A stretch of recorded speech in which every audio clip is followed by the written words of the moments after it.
At 6:35. This presentation.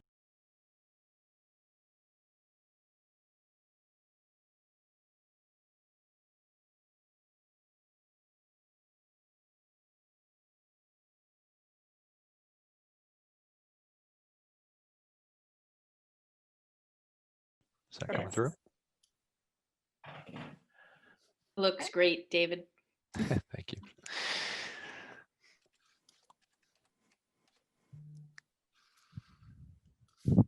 Just give me Eric Stewart, Scott. I'm happy to,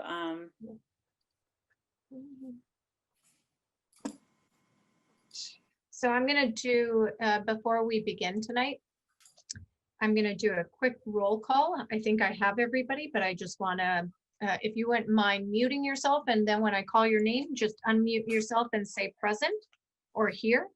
Martha Seibert. Here. Thank you. Robert Bell. Present. Sean Fitzgerald.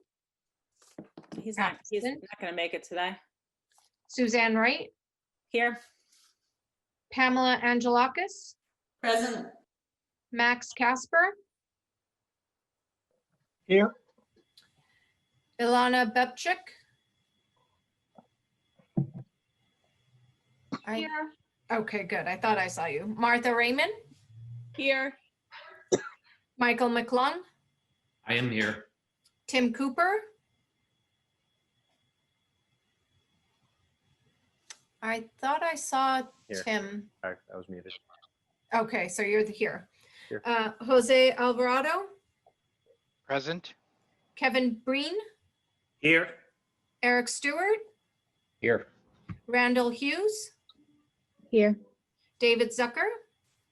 Here. Latanya Knowles. Here. Scott Burke. Here. Christine Colella. Here. Thank you. Katie Porter Roberts. Here. Okay. Kathleen Hunter. Huntley here. Huntley, I apologize. No problem. And Matthew Krishner. Here. Awesome. Okay. Great. Thank you, everybody. Thank you for joining us tonight. It's an exciting evening, as I'm sure you're all aware.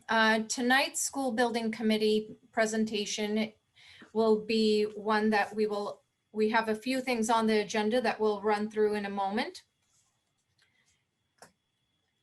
David, if you wouldn't mind advancing the slide. Oh, wait, before we get to this part of the agenda, can we just do some business like voting for the minutes and things? Those are part of the agenda Oh, items. okay, sorry, I thought I saw. Nope, they're just going to be a little bit further Okay. down for today's topics. So approval of the minutes is first, Suzanne. Okay. So you guys, I need someone to make a motion to approve the September 29th minutes, school building committee minutes, and then back on September 3rd, we also had a joint school building / select board meeting where the minutes were taken by their admin. I move those minutes be approved as mentioned by the chair. Okay, Mike McClung with the motion to move. Any discussion, or can I have a second? Kevin Breen with the second. Any discussion? So if you are opposed to approving the minutes or you have an issue with it, just speak out now. Otherwise, I don't hear anyone. So go ahead. Those minutes are approved. Great. And Thank also, you. I want to take public comment out of order on this too. Can we just go ahead and say we'll take public comment after Lee does his presentation? Sure. Which We is will definitely. okay. No, we will definitely take public comments after the presentation, bearing in mind that, yes, we welcome public comments. However, this is a school building committee meeting. And in respect to all of the members of the school building committee, we want to allow them ample time to discuss, deliberate, review all the documentation before tonight's selection of the preferred solution. With that also, please make sure to mute yourself and only unmute when necessary to speak. And when it comes time for selecting the preferred options, as well as making the submission to the PSR, we will be doing a roll call as we did for earlier today. So at the moment, I'm going to turn it over to David to run through our schedule update, our recent activities, and what we have to look forward to in the next few months. Okay. Wait, So- just one quick question. Yep. One quick comment. David, I know like part of the presentation is how to go to public comment, but I think we just need to show that slide briefly, because if people want to sign up for public comment tonight, we're not just going to raise hands and call on everyone. We have so much business to do that that we're going to do public comment a little differently. It's only going to last a short period of time because we have that full agenda. So I want residents to sign up. So a few people have already asked to speak, and I have your names. And if you wish to speak, just take a few minutes to sign up, like by texting this phone number, and just give me your name. And if you're on this Zoom call at all, so we know that we can promote you to attend a panelist to talk. And if you're not on this Zoom call, just give me your name and then text your comment or email your comment, to the school building committee website, and then we'll read your comment. So as soon as David's presentation is over, I'll know who wants to speak, and we can sort of gauge how many minutes each person can speak for, and then we can keep on with the school committee business. Could we also take a look at the list of attendees, because everybody take a look, because I see that Adam is over there under attendees, and I don't know if we want to move to panelists, and there may be somebody else there as well. Oh, I'll move them over so you can take notes. Thank you. Okay. All right, so just to go through recent activity, in terms of community engagement, we have the results back from the survey, and I understand Katie will have a couple additional slides for that to demonstrate what the results were from that survey. And we met, as noted by the minute approval, on the September 29th meeting with the SBC and also the town committees to get the voices from the town committees as well.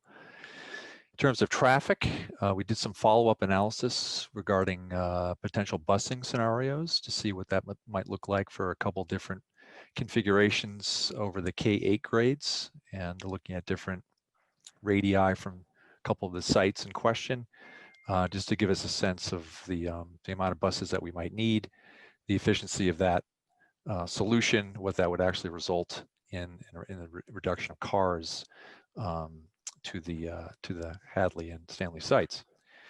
For financials, went through the PSR estimates, reviewed those with the estimator, and also the numbers that Hill had provided to the town to do their financial analysis, which was discussed at length at the FinCom meeting. And for sustainable design, we have scheduled for later this week a meeting with the National Grid and the Slipstream teams, just to touch base with them, give them an update on the progress on the project, to keep that dialogue going with them. And I'm also putting together a draft scorecard for LEED to get that going as well. That'll be reviewed amongst the team and then shared with the Sustainable Design Committee as well. Over the next 2 weeks, we also have our final community meeting scheduled for a week from tonight on the 20th, where we'll talk about the preferred solution with the community. And then the focus becomes wrapping up the PSR, or the preferred schematic report, to the MSBA.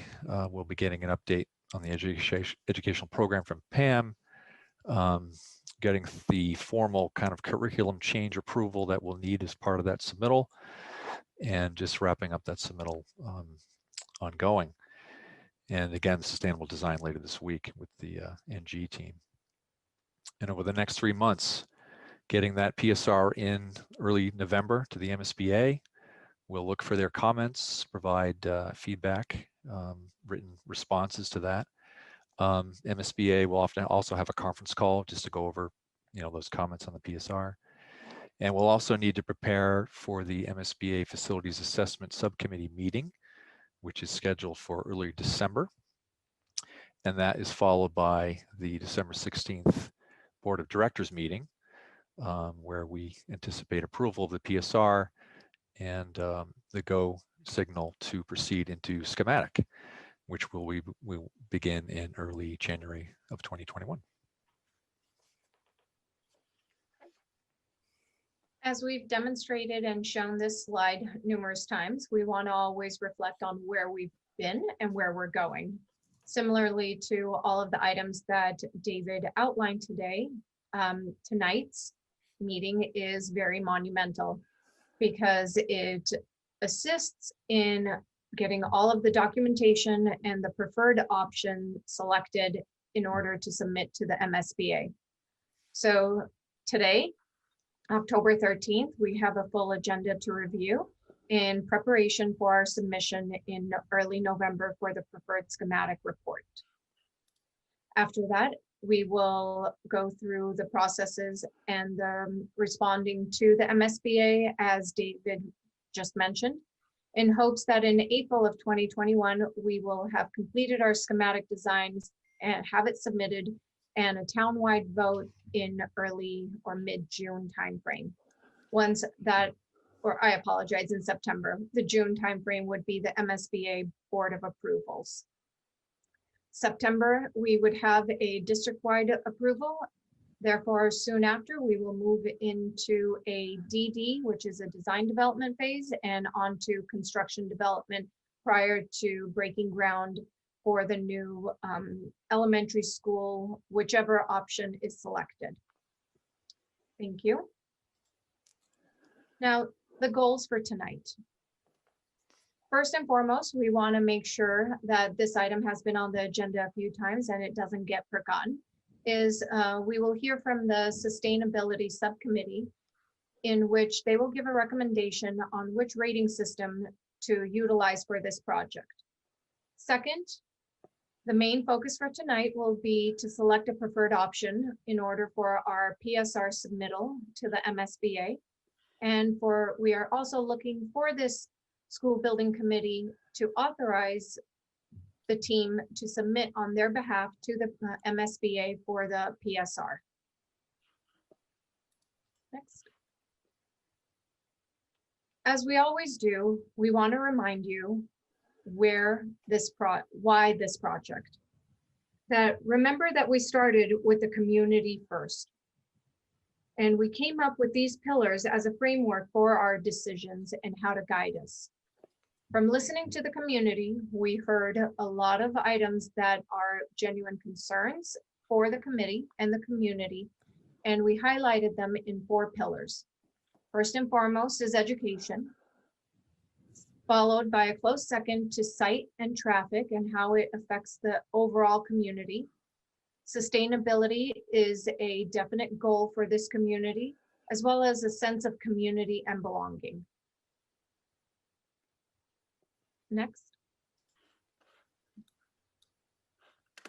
Since this is an educational project, first and foremost, we wanted to take a moment and look at what the educational goals are for this new school, whether it be the 3 to 5 option, the Hadley as is, or a district-wide K through 4. It is all about equity, inclusion, and excellence. The goals for education are to align the grades district-wide, to improve student placement, to create smaller learning neighborhoods so that all students can thrive, and in doing so, reduce the class sizes in the primary grades. The intent is also to improve scheduling and resource efficiency and support the faculty collaboration. As we have noticed more recently in the global pandemic, there are a lot of teachers that have had the necessity to come together and collaborate. And I know as part of the educational goals for equity, inclusion, and excellence, it is to continue and foster that type of environment, and if in any way to strengthen it. And just to remind us all, there was a significant, robust, and far-reaching traffic study done on really a town-wide basis. We went through all of the prospective sites, looked at several different criteria, including the density, safety, and vehicular volumes, and sort of a student catchment area, if you will. And we really came away with that sort of that golden triangle, if you will, of the 3 sites that we had focused on as a result of that thorough analysis.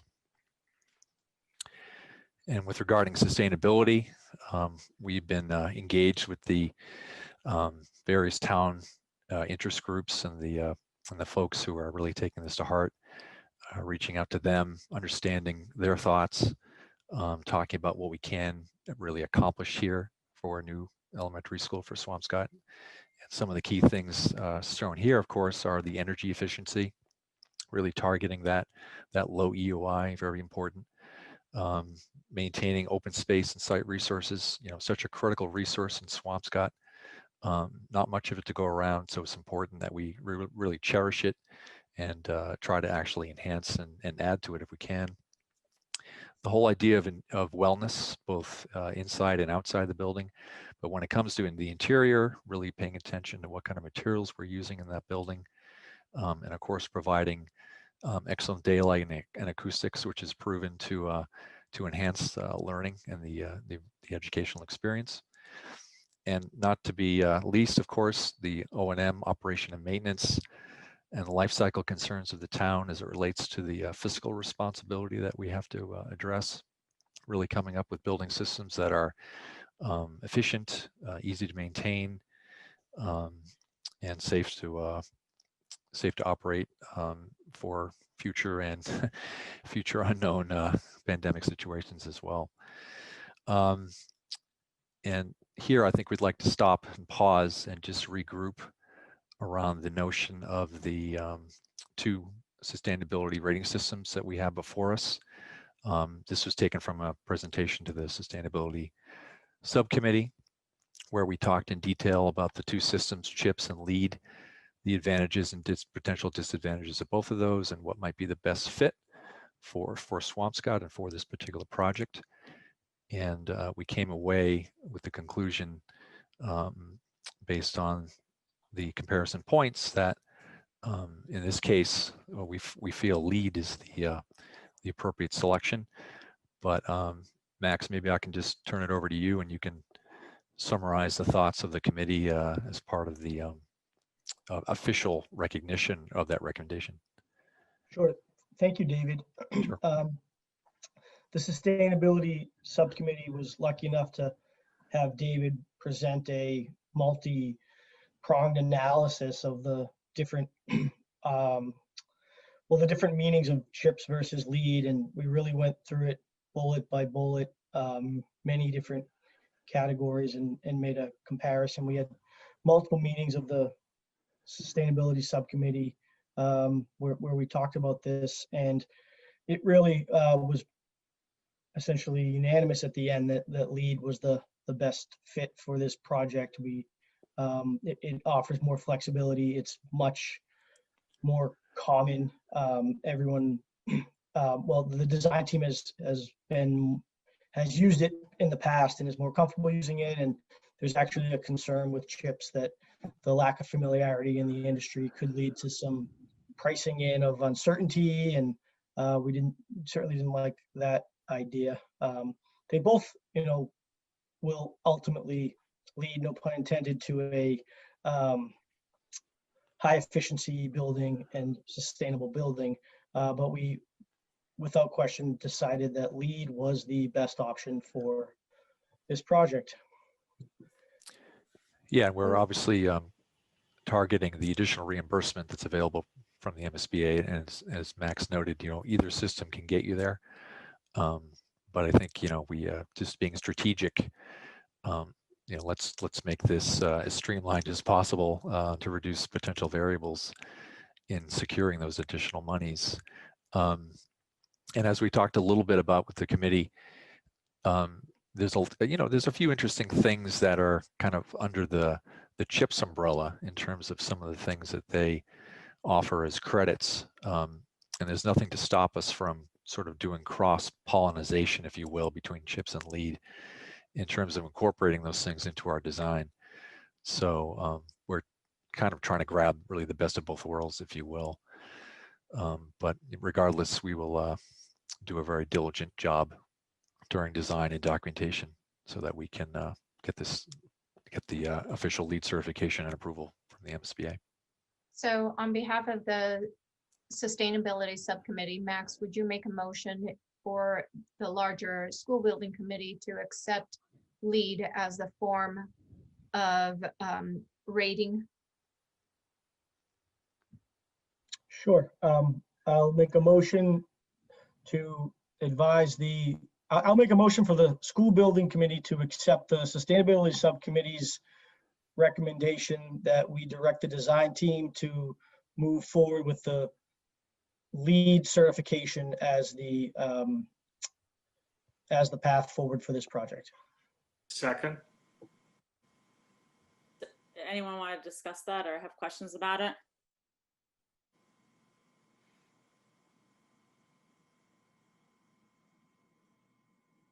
I think we can take a vote then. So we'll just do it the same way we did the other one. Do we have to do a roll call, Vivian, or can we just do if anyone is opposed to it? I'm actually would prefer to do a roll call since this Okay. is one that will be needed in order to go to the MSBA as well. So Pam Angelakis, Yes. Suzanne Wright, Yes. Martha Seibert, Yes. Robert Bell, Yes. Max Casper, Yes. Mary Beth,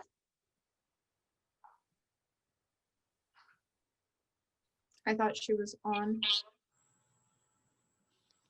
She might, maybe she's dropped. I don't see her on here right now. Ilana, Yes. Kathleen, Yes.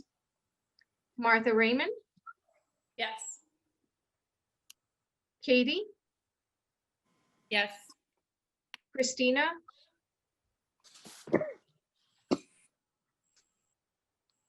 I'm sorry, I didn't hear you. Yes. Thank you. Michael McClung, Present, will you be voting yes? present, Okay. You're abstaining? Matt Krishner, Yes. thank you. Tim Cooper, Yes. Jose Alvarado, Yes. Kevin Breen, Yes. Eric Stewart, Yes. Randall Hughes, Yes. David Zucker, Yes. Scott Burke, Yes. thank you. Latanya Mackey, Yes. thank you. All right. Thank you, David. Sure.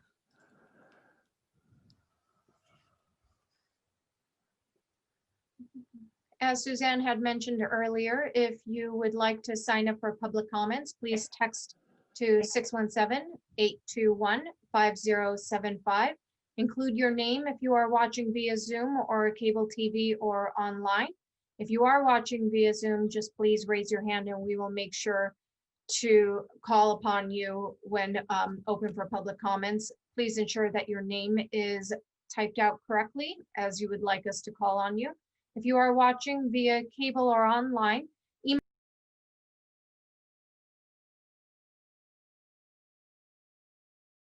All right, so good evening, everyone. Welcome to the Tuesday, September 22nd, 2020 meeting of the Swampscott Zoning Board of Appeals. And now being after 7 p.m., we're going to begin with our agenda. This meeting is being held pursuant to Governor Baker's March 12th, 2020 order as amended regarding public hearings and the open meeting law. We are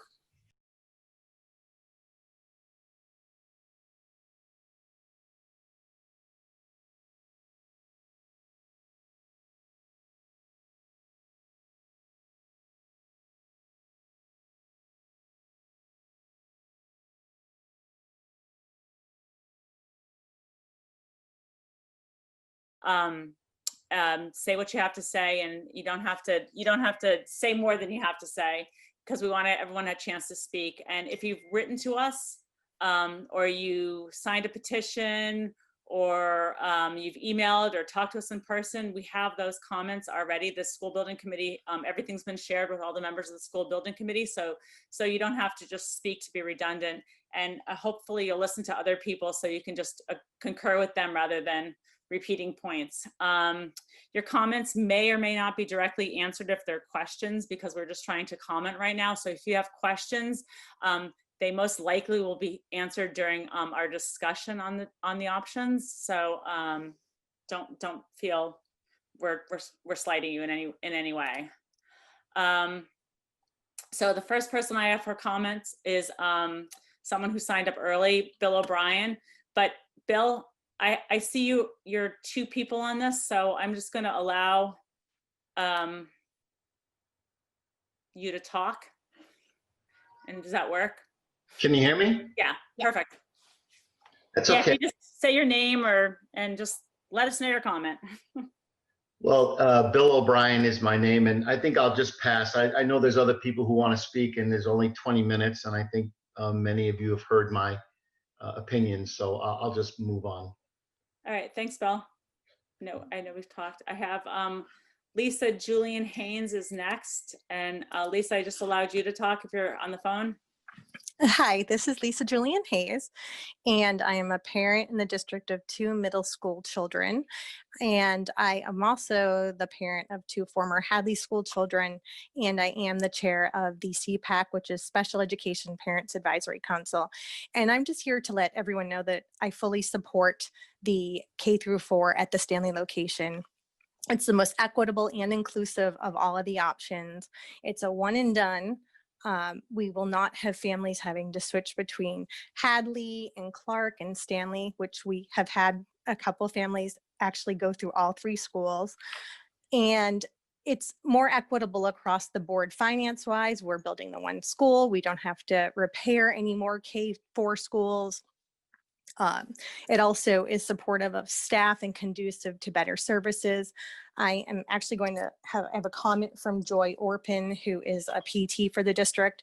And she said that she had to drive around to 3 different schools on Friday, K-4, and it took her about an hour just going back and forth to service all of those students.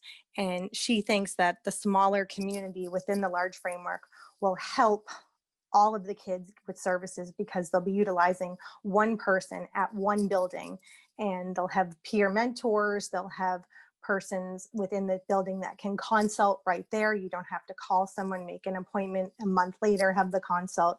They'll be able to be right in the building with them. Thanks, Julie. I mean, Lisa, I really appreciate you taking the time to speak. Thank you. The next person up is Sierra Munoz. I am allowing you to speak if I find you here. All right, there you go. You're allowed to talk. Hi, thank you so much. So I'm a parent of future Swampscott elementary students, and I am also an environmental educator. So I just want to say I really appreciate the consideration by the committee throughout to center the town's nature spaces in the project by considering, a smaller new building footprint to keep open space where possible. I really like the higher, thinner 7D option at the district-wide K-4 for that. Also, several times I've heard, protecting existing conservation space is a hard rule. So just want to encourage and really appreciate that. And then also, encourage to position any new school where educators have equity in utilizing outdoor spaces for play and for, and also for inquiry-based learning. So I was excited to see some of the newer considered options with the district-wide K-4. And I think that's all I'm going to say for now. I really appreciate all your work. Thank you. Thank you for making the comments. Next up is Gail Brock. Hello. Hi. Gail Brock. Good evening. I have 16 questions and I won't bore you with asking all of them. I did send some information to the committee. And I have signed the petitions and I do live in the neighborhood of the middle school. And I am not in favor of putting another 900 cars a day in my neighborhood, which is very small and very tight. So I'm not in favor of the Stanley School option for that reason. The architect was nice enough to say that building at the middle school was not a good plan because there were already a lot of students at the middle school. Well, Stanley School is 500 yards from the middle school. So we are putting 1,600 students and their parents in a very small space. I'm also extremely concerned about the wetlands that are at the side of the parking lot at the Unitarian Church, which nobody has really mentioned. I've heard mention of the Ewing Woods, but no mention of what will happen with those wetlands. And lastly, I want to make a point that if the church is not in favor of this, what is the plan going to be? So I'd like, that's the question that I really would like an answer to. Thanks, Gail. I remember your letter, and every single member of the school building committee has that letter with those questions. So some of them might get answered tonight during our discussion, and when if they're not, we'll I'll be sure to email you. Okay, thank you. Next up is Whiskey Walensky.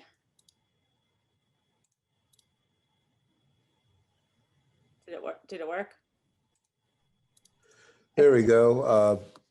A lot of folks have already, I don't want to repeat what has been said already. I am a lifelong resident. I've been an observer, maybe not a participant, but an observer of school building projects in town since, well, 1976, when they converted Shaw Junior High School into a four-year high school. And even at that point, were short-sighted in that they chose not to build an auditorium or a field house at that time. So the record of the town kicking things down the can for the next generation is, it's got to just end one time. This came close to passing 4 or 5 years ago. And maybe it's not entirely true, but I do believe the idea that if we don't jump on this time, our chance for getting state funding might just be off the table for a long time to come. Every time it comes up again, the price has doubled. It's doubled since the plan about 4 or 5 years ago. It's time to just do it. I think a single site is the wisest choice for many of the reasons mentioned earlier. As for the traffic, that was supposed to be the end of the world when the high school was built. How was anybody ever going to get across the train tracks? Again, that never got quite as bad as everybody predicted. So quite simply, a vote in favor of the single Stanley School option. Thank you. Thanks, Whiskey. All right, and now we have Taryn Provencher. Hold on, I gotta go find you on this list here, bottom.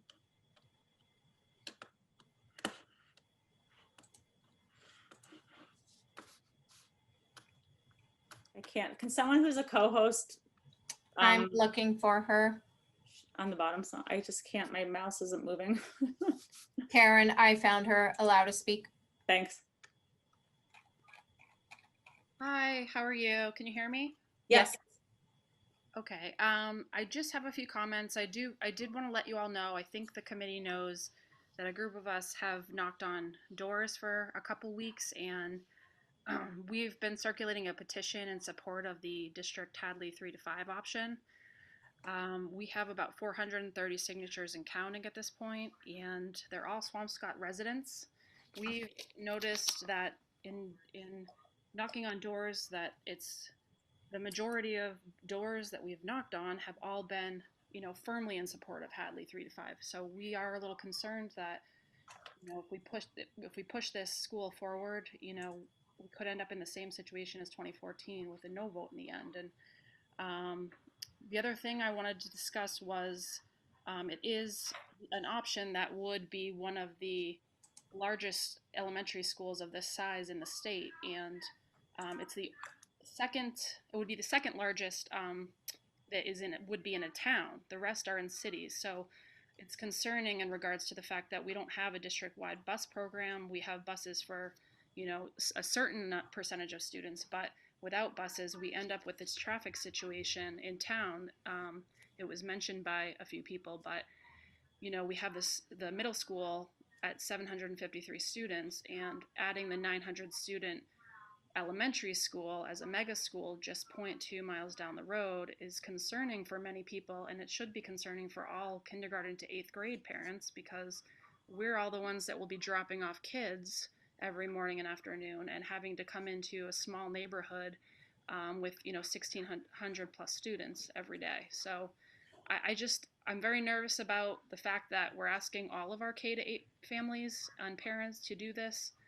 I've been told that busing is not a sustainable option. So, you know, we have some major concerns to consider, and we feel strongly about the Hadley 3 to 5 option. It's a great opportunity for our kids and to keep smaller schools and then have a district-wide option, equitable and centric to town with a marine program even for the kids. So yes, those are my comments, and thank you for hearing them. Thanks, Taryn. And we have everyone on the school building committee has that petition, and we have the electronic and the hard copy, and the school building committee has all the comments from the petition as well. Okay, next up is I'm not sure, Kiko or Larry Zoll. Kiko, I'm gonna allow you to talk. And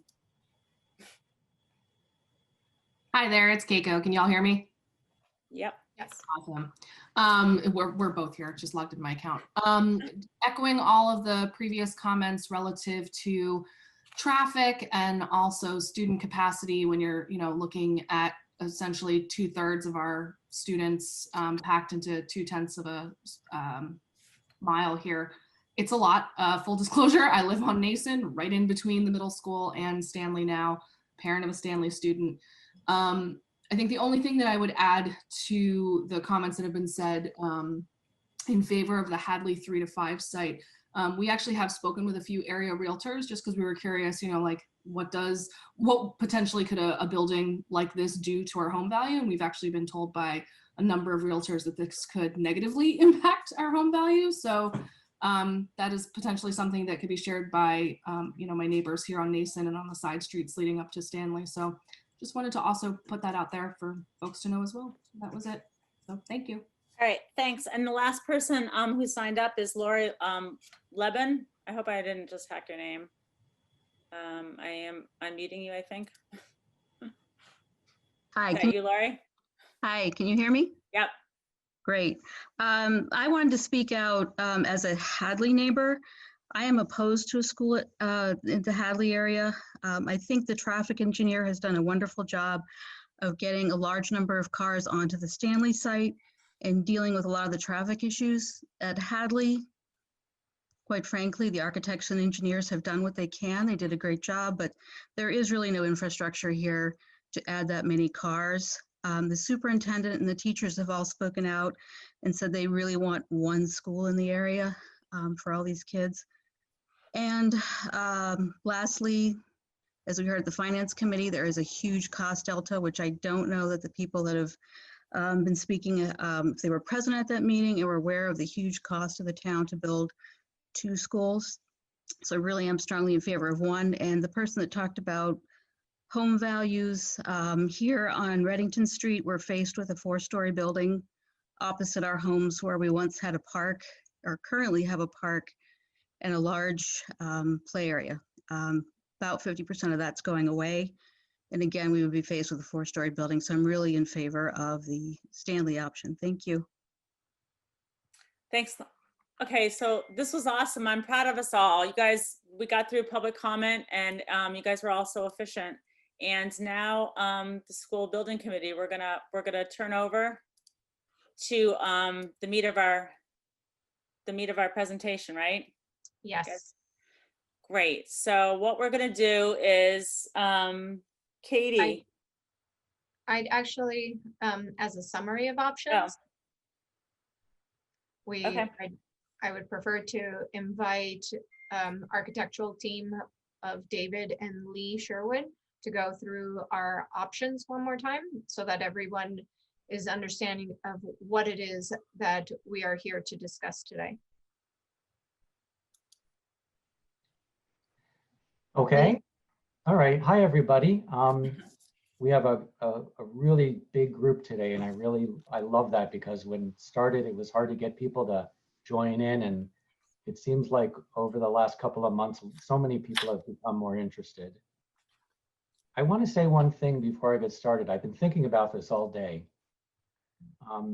So if you'll let me, I'm an architect because, not for any reason but other than I care about doing this. I mean, I guess I could retire if I wanted to, but I love working with people and listening to them, and I love responding to all the different changes and the kinds of things that people say. And the kind of comments we've been getting the last couple months has really shown who you are as a community. Since January, we've been meeting people in Swampscott. It's a small place. You're close to each other. You know, things that happen in town, they spread like wildfire, you know. And I think you're all really proud of that. And I think you all really love the neighborhood feel of your town and how everybody knows each other. And I just want to say that I have no control over which of these you choose, but I want you to know that all of us have put as much as we can into all of these options so that whichever one you choose has the potential to be the very best, because it's your decision. And lastly, I also want you to know that I think it behooves you as a community, the kind of people you are, that whatever you do choose, please remember the overall concept here is that you went to the MSBA and you hired us because you need a new school. And I hope that through hard work over the next year, whatever happens, we work together to make whatever option we choose the very best for all of you. I just wanted to say that. I wanted to thank you all for being so gracious. Now I'll talk.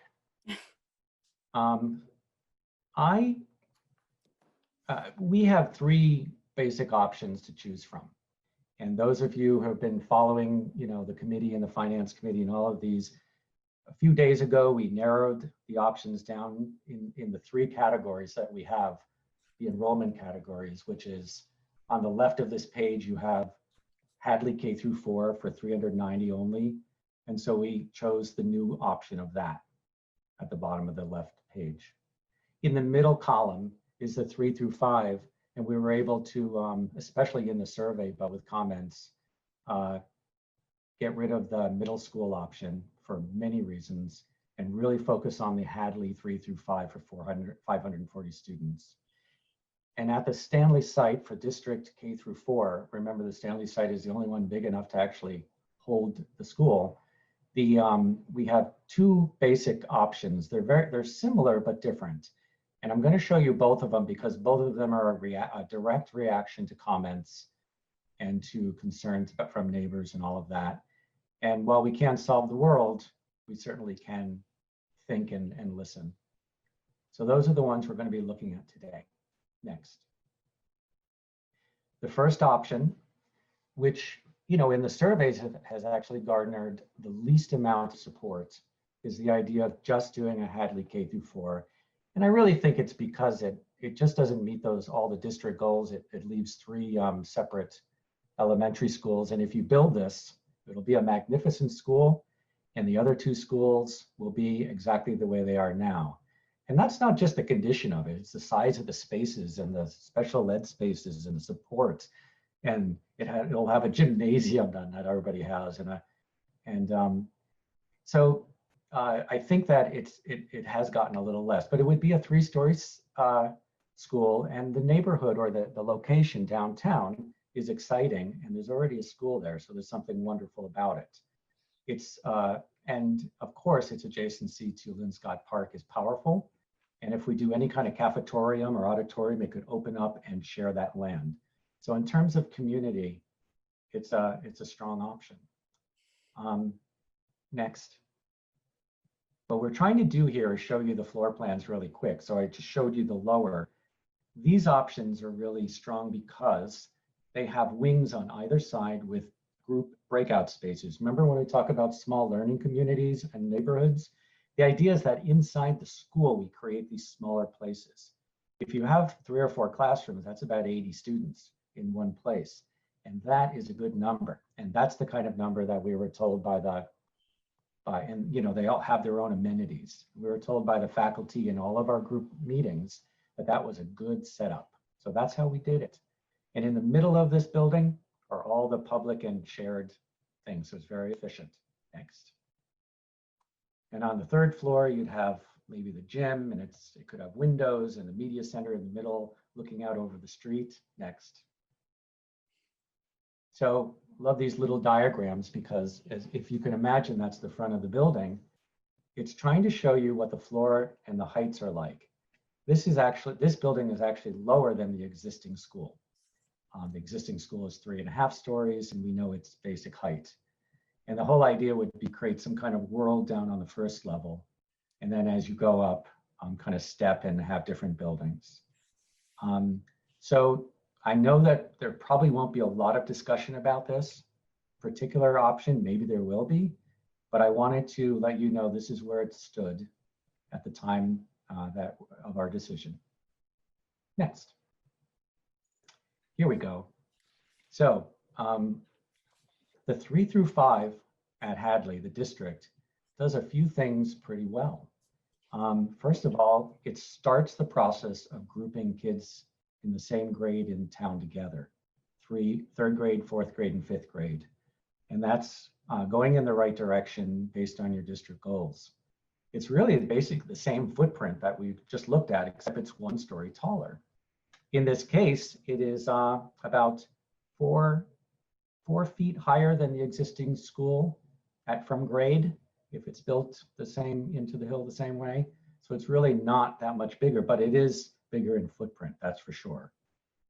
It's very, very clear that whenever we build anything at Hadley, as the resident said a little earlier, there's very limited play area, but we can have some. We can create some spaces behind and have Linscott Park.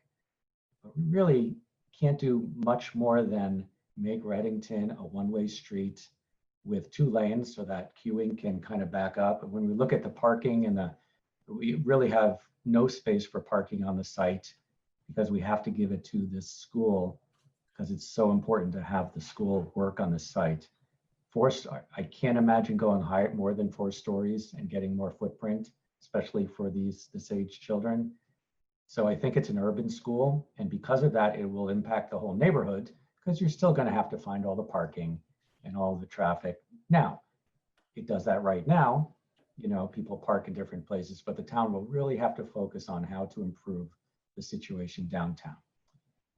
This project would also require the demolition of Hadley prior to it so that you would have temporary classrooms at probably the middle school and at Stanley in this case, while it's being constructed. And that would probably be the least disruption because they'll have a home while this is going on. And if they try to keep them on the site in any way, it would be not as good. So I do want to say that, let's go to the next slide. As you go up through the building, it also has these wonderful clusters. So if you look on the right, there's 3rd grade and 3rd grade in each of these wings. And in the middle can be that shared common space. We can even bring light down through the building, which I think is really important in an urban building, is to try to bring light into the center out and share it into the classrooms. So it's a really efficient and good educational layout for the kinds of things you wanted in a 3 through 5. Next. We go up and we have a 4th grade level. And at the top, the 4th floor, next you have a 5th grade level. So as you get older, you go up a level, and that's kind of nice too. And of course, the views of the ocean, spectacular, right? And here's how a building like that could look in 3 dimensions in terms of the floors. Again, look how there's an idea of creating something down at the street like arcades and porches. And also notice that after a couple of floors, we try to create an outdoor terrace or something, so that if the makerspace is right there, art makerspace, they can come out and use that terrace and be outside. And remember, a terrace like that is wonderful, but there's not that much space on the actual site. So when you think of 540 students, and they really don't have a lot of outdoor space beyond Linscott Park, which I'm not going to negate, because that's a powerful outdoor space. So we try to make some on the building, and it's a very efficient building. And there you have it. Next. What I do want to say is I know that let's go back just 1 second. So just like the Hadley only would require you to still have the 3 schools, you know, the 3 elementary schools, the Hadley district K through 3 through 5 right here, as I understand it, the next step would have to be to build a sister school of K through 2. You have Stanley and Clark to try to hold the fort for a little while, but in order to bring everything up, you'd want to build another school at least about the same size. And that's what the Finance Committee has been running through. And clearly, this building, if you look at it just by itself, is less expensive than the larger K through 4. But if you look long-term and say, I will need to build 2 of these, it's going to be more expensive. So that's the kind of thing you'll have to discuss next. Then lastly, we actually have 2 options here at Stanley. I think it's been an evolution here because there's been so many pressures around and good pressures, I would say.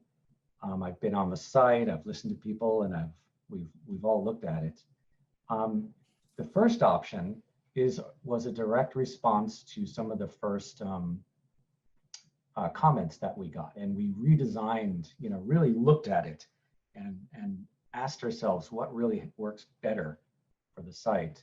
In this particular option, what we did was, if you drive in at Whitman, we've made it so that the building kind of turns, and the cafe, the gym, and all the public or community stuff is in the front as little pieces, like a little street. And what's interesting is those are like 1- and 2-story tall pieces.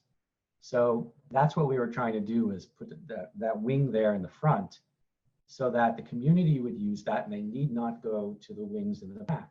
And then it also creates a different scale so that when you look at the building from the front, you see a 2-story school, and then in the back is a different world. That's a tricky thing. It also steps away from the neighbors. We took a lot of care in creating buffers to the neighbors over by Cedar and other places there.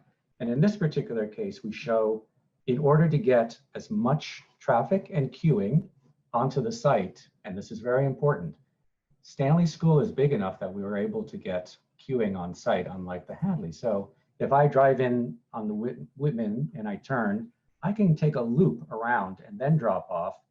And with most normal days, we get all of the traffic off the street. And then on rainy days, it actually goes back to about Nason. And we've looked at those studies over and over. No telling what the introduction of busing would do to an option like this in alleviating cars. And then the last thing we show is you could either come in on a normal part of the day and loop around and go back out on Whitman, or when it's really busy in the morning, especially in the afternoon, we can bring people around, have them queue and come out. We proposed, after trying a number of different options, just using an easement through the UU parking lot to get out towards the larger Forest Ave. And that was to stay away from Cedar, to allow at busier times, like during drop-off pickup, to allow the number of cars to be dispersed. We stay away from the smaller Forest Ave connection, other than it being a emergency access because it's a small street and not safe when you get to the bottom of that intersection. Next. The important thing about this scheme or any scheme here is that this is actually broken down. It's a K through 4, but it's really a lower school and an upper school. And this is really all thanks to Pam, because her idea was to create a K through 2 and a 3 and a 4 as 2 different schools. And they each had their own. So what we did was we created an upper school that has, its own building, it has its own entrance and its own support. And then a lower school at the bottom of the page that has its own entrance. And what's great, I think what's good about this particular layout is if you see, those are all the first grades on the lower part for the whole community. We actually added 2 more, right, Pam? It used to be 7, and for the kindergarten and for the first grade, we were able to make it 9 sections. Yes, we So did. doing this option really helps you to alleviate that. We create courtyards. All of the classrooms, which are kind of square so that they collect light in a more efficient way, they face south and north, which is where you want your classrooms to be faced for daylight harvesting and to get away from west light. Next. And as you remember me saying, this building steps. So in the front part, you're looking down, you see the 1 and 2nd floor pieces. And then it steps up to the 3 floors in a connective U shape on the upper level. And that's the bigger kids. It's either the 2nd graders who are in their lower school or the 4th graders. And that's also where we put like the maker space and our own terrace. Next. So if you look at it in 3 dimensions, once again, you see that it's kind of got 1-story pieces and then 2-story in the front, the community center. And then as the 2 different schools grow out of it, they share those things, but they also have their own worlds. And they have their own world in terms of grade level, but each grade level also has its own floor, which means if you're on a floor on one of those wings, it's everybody in your grade in different clusters. So it's a wonderful way of creating different levels of educational spaces, and special education is really scattered throughout so that it's inclusive. So that's that one. So here was an interesting thing. We were on the site. We know for sure that there are houses nearby, that there are grade changes, that there are pressures on all sides. We were trying so hard not to say tear down Stanley or demo Stanley before we got started, and that's where that last scheme was for. The idea of trying to not tear down Stanley. But if you go with what we were going to do at Hadley and have kids in temporary classroom situation for a little while and try to make, and I know that Vivian has done some layouts at other schools to show in town to show how that can work, it kind of opens up the site. We really wanted to do this other option. This was a 7C, I guess. They've been renamed a million times, so it's really 1 and 2. This very, very simple looking option is based on the idea that we have the whole site to work with, and we can do what feels like the right thing to do for the next 75 years and not have to say, oh, we had to do that because we had a building there. In this particular scheme, we take the building itself, we keep it 2-3 stories, and we place it all the way in the back where the woods are. And what that does is, the woods are like, those trees are like 65 feet tall, and this building would be, say, 42. It nestles back there, and the scale of it feels better because of that. It also creates wings that are really, really simple. If I drive in at Whitman, I look across the way, I see the 2 entries, and I have the field kind of where the field is now. And so I don't have roads, cutting by the neighbors and all of that. There's a great bunch of space and buffer. You come in and you kind of come along and drop off.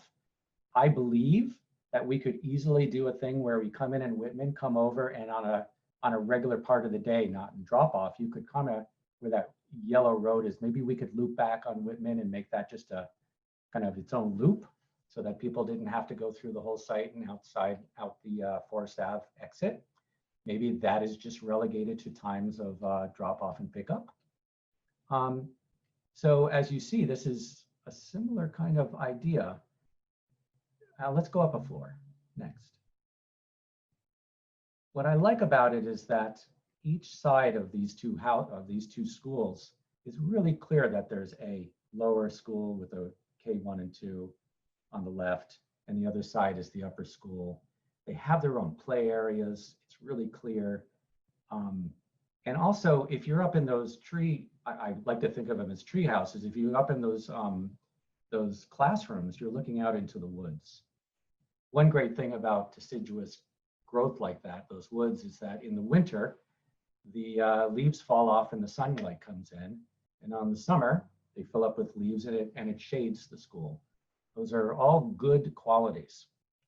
We also put the gym in the back there so that you don't see its larger scale popping up. Of course, a gym for elementary school could have windows and be like a multi-purpose room, so it might actually be a beautiful space up there.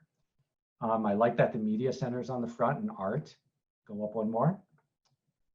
And I like that we could have a really wonderful two-story high terrace with a maker space and art, so that when the kids go up there, they can really be out there and look out over the field.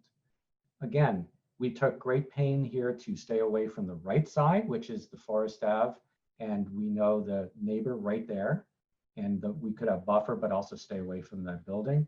And this particular scheme stays really a couple hundred feet at least away from the north side. And I'm not selling it or anything. I'm just saying that this is really a response to many of the comments we've had in really looking at the site and trying to respond to it. One more. So lastly, in terms of 3 dimensions and stepping, at this moment, we're showing something that has kind of, if you're looking across the field, you see a 2-story building in the front with a couple of 1-story entries. You see a 1-story stepping, which happens on all the school buildings. Then it steps up. So you get that kind of thing, and anything that goes up even further is in the back and you don't even see it. We also always have like these areas for common spaces in the middle and trying to bring light down into the building and share it with stairs that are really simple at the ends of the building and in the center, so that the kids can have their own school or come together in a larger way. So we wanted to show you that option because we feel like they're very different, both of those options for both educationally, but also this one in particular, how it uses the site in response to the perimeter and all of the people around it. Next. So I'm going to stop. I hope that that was a good reintroduction to all of these schemes. We've done a lot of work trying to bring it up. In terms of parking, what I want to say is that there's no parking to speak of at the Hadley site, but at the Stanley sites, we feel like on site, we would love to get up to 110, 120 spaces. On site, we have up to 90 spaces. It doesn't look it because we put them along the edges instead of big parking lots, but we have close to 90 spaces on that site, which is a bit of a miracle. And we would need to have more spaces. And one of the things that have been brought up is the idea of using the lower middle school parking lot so that a certain number of faculty could actually park there and walk over. And that would be another way to keep everybody off the streets, keep the cars off the streets and allow the flow to happen. So that's another parking idea. So here are your 3 options to discuss. And you can, when you discuss Stanley, of course, there are 2 sub options and you can go into that. I wish you good luck in your choice. Thank you.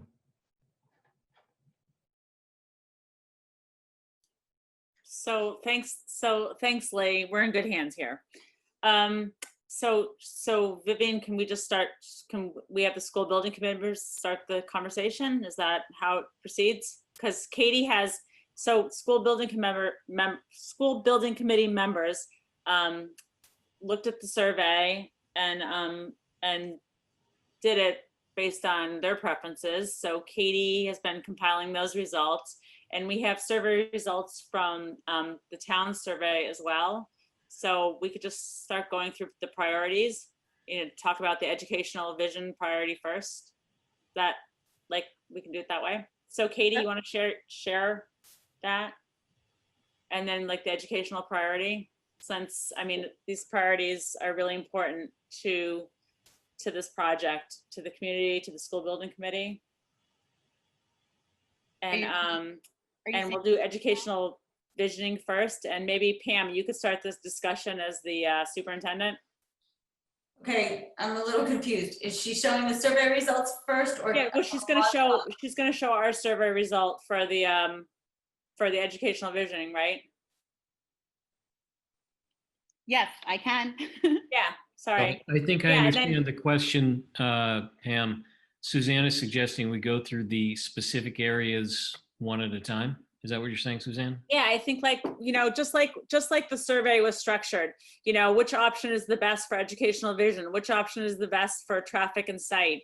And I think we should go through it the same way the survey goes through it, because those are really important priorities, because this is what the town said was the most important stuff for this new building. So. Oh, I have a lot of thoughts as how they connect to the educational vision. I just haven't seen Katie's presentation, so I'll follow along. Yeah, no, I think none of us have seen Katie's presentation. We can't wait. A lot of pressure here. So first, I did compile the data from the townwide survey. We had 1,373 responses to the survey, which is incredible and wonderful. And to get that much input for the town is wonderful. And then of those, 1,059 were unique responses. So a lot of people have been following our meetings and have modified their selections as they followed along. And I think that's really incredible, the amount of thought and effort that went into making these really important decisions and giving that really important feedback. So the unique responses were what were used to create the graphs that I created. So the last entry of people is what was used here. So we have 1,059 of those. So to start off, the first section of the quiz of the survey was about the educational philosophy.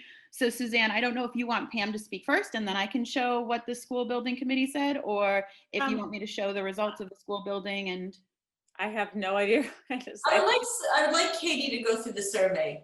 Okay. I think I would like to lead the discussion tying back the educational visioning to each of our options, and then followed by the school building committee members. Does that make sense? Yeah, so we'll look at the survey results for the educational vision, and then you speak to them. So this is from the school building committee members. So it was a unanimous thought that the K4 option was best educationally. I know that on the picture that Lee just presented, that there was an option 1 and an option 2. Those are new revelations. So this is just option 1. This is actually option 1 from the survey, which is the 3-story as opposed to the 2-story. It doesn't reflect either of the 2 options that Lee just said.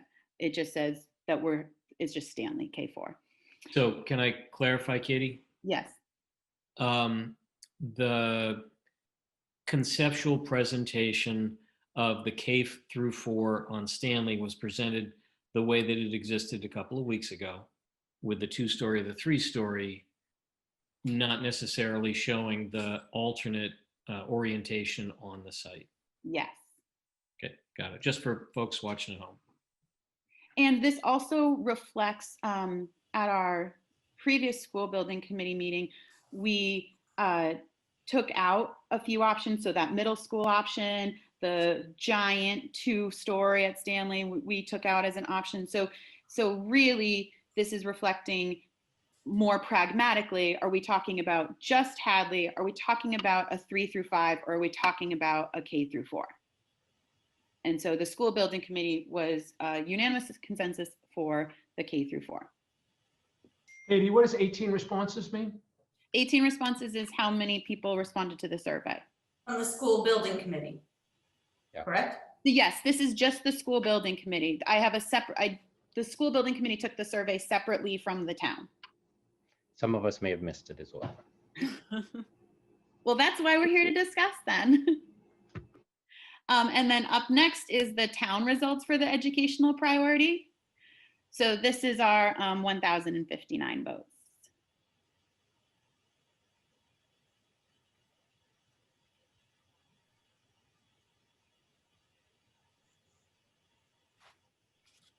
And should I keep just going through the survey? I think you go through it because then I want to start the conversation with the other school building committee members. Okay, so I'll just keep going then. So this is the site and traffic priority. This is the school building committee response. So again, this purple is the district, red is for Hadley, and yellow orange is for the 3 through 5.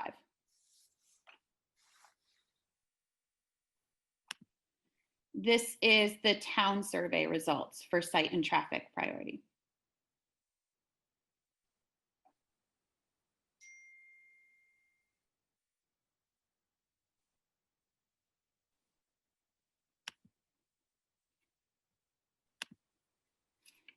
This is for the sustainability priority.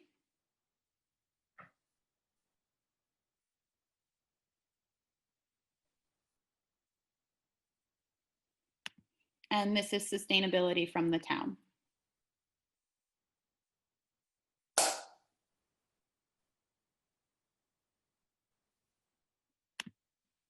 This is community from the school building committee.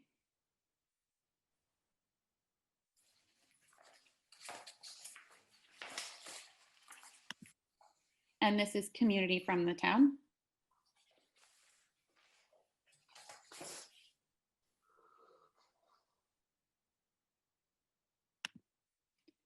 This is overall preference from the school building committee. Pre-discussion, this is not the vote. And this is overall preference from the town.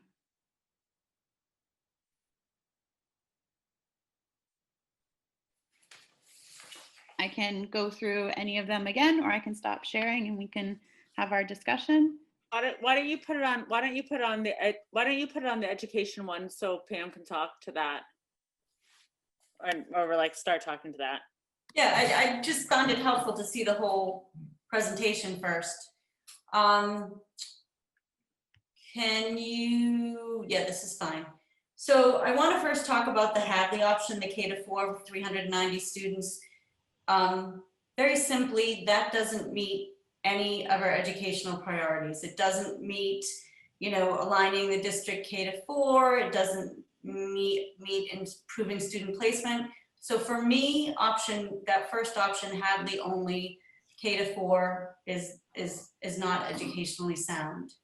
If I move to the 3 to 5, the district-wide 3 to 5, I did spend a lot of time over the weekend, and things were coming in even today, reading comments in the petition, pages and pages of comments. And a lot of ideas came forward on why this is the best option and choice for some people. It isn't for me, and I'll tell you why. The argument that it is equitable is a portion of equitability. It's only aligning grades 3 through 5 district-wide. It is not, it is completely inequitable for our K-2 students. And our community can't wait 10 years down the road to build a K-2 school. It doesn't improve our resources or schedules, which is one of our educational priorities, because we're still going to have 2 other schools. I'm very, very concerned about the tight site and the footprint and the lack of play area. We heard that from our community the last go around. I'm concerned about the parking in that neighborhood. And I really, in a design fashion, I haven't even shared this with the team, the idea of a 3rd grade being on one wing and then the other half of the 3rd grade being on another wing doesn't really promote that unified school that we're looking for. My final thought on this one is that it doesn't reduce our class size at the primary grades, which is one of our reducing class sizes at the primary grades is one of our district priorities. In the K to 4, so if we were to do a 3 to 5, we're still going to have the other 2 schools open with K to 2.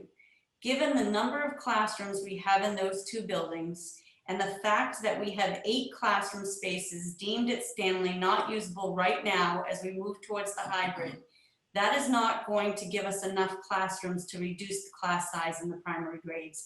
And that is a huge point of interest with the community. It's a huge priority for us educationally. And for those reasons, the 3 to 5 is not educationally sound, in my opinion.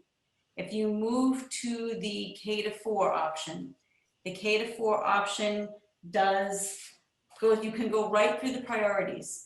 Aligning our district-wide K to 4, improving our student placement. I've talked repeatedly about the fact that you're going to have either 9 classrooms KN1 or 7 classrooms 2 through 4, where you can match teaching styles and student learning styles and mix kids up so that you don't get the notes from the parents that say, keep these kids separated, but you only have 2 classrooms at every grade level.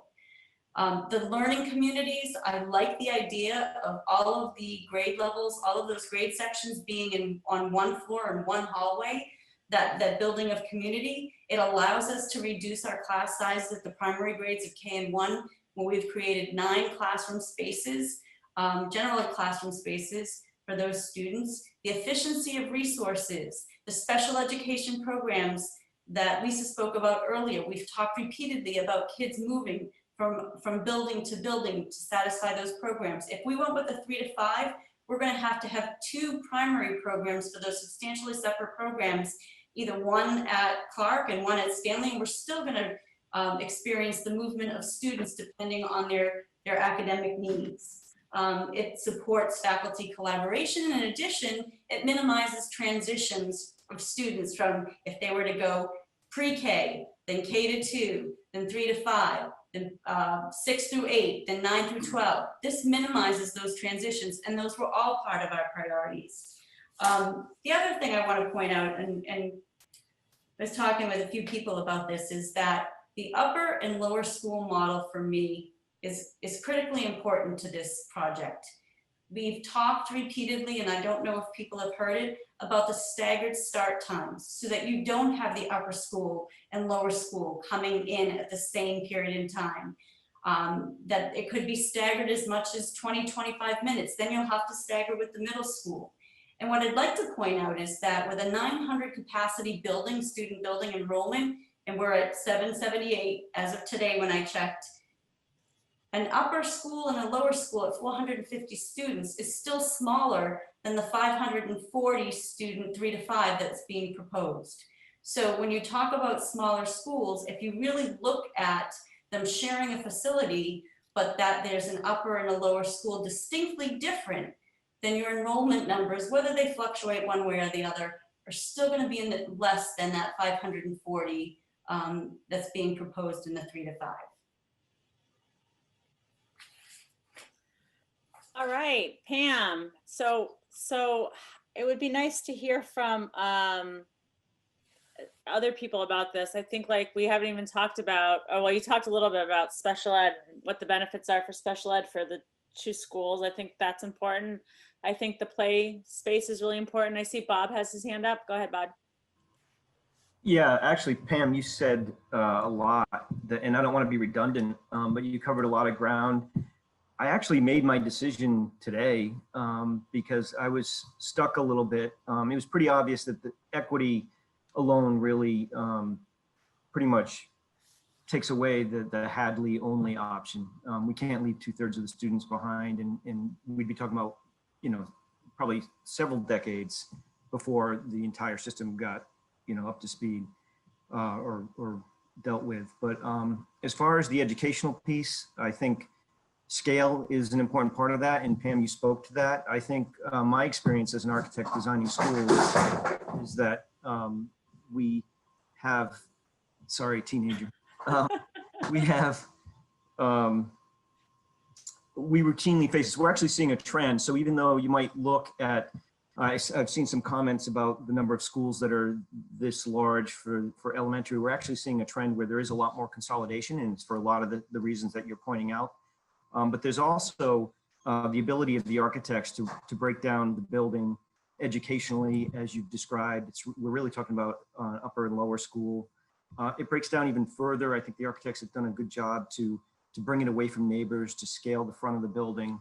But the educational experience can be a small school experience too, where, as you described, it's very pure to see a grade level on a floor, and that creates identity and belonging. It further breaks down within that grade level, so that there are the small clusters and teams and the individual classrooms that sometimes share flexible space. So I think the small school feel is not going to be lost, and I hope people realize too, there is a real advantage to bringing the community together. To having parents and students from across the town, have the ability to meet and connect.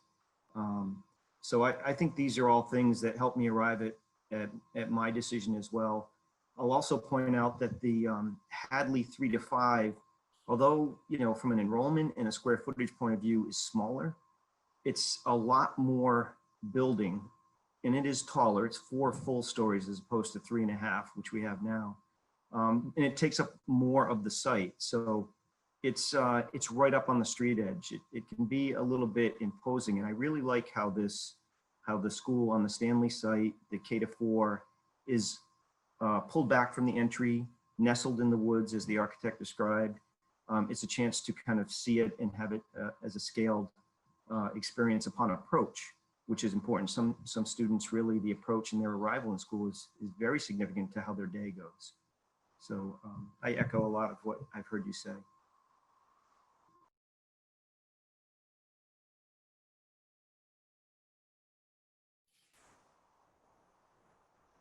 Martha has her hand up. Sorry, yeah, Martha.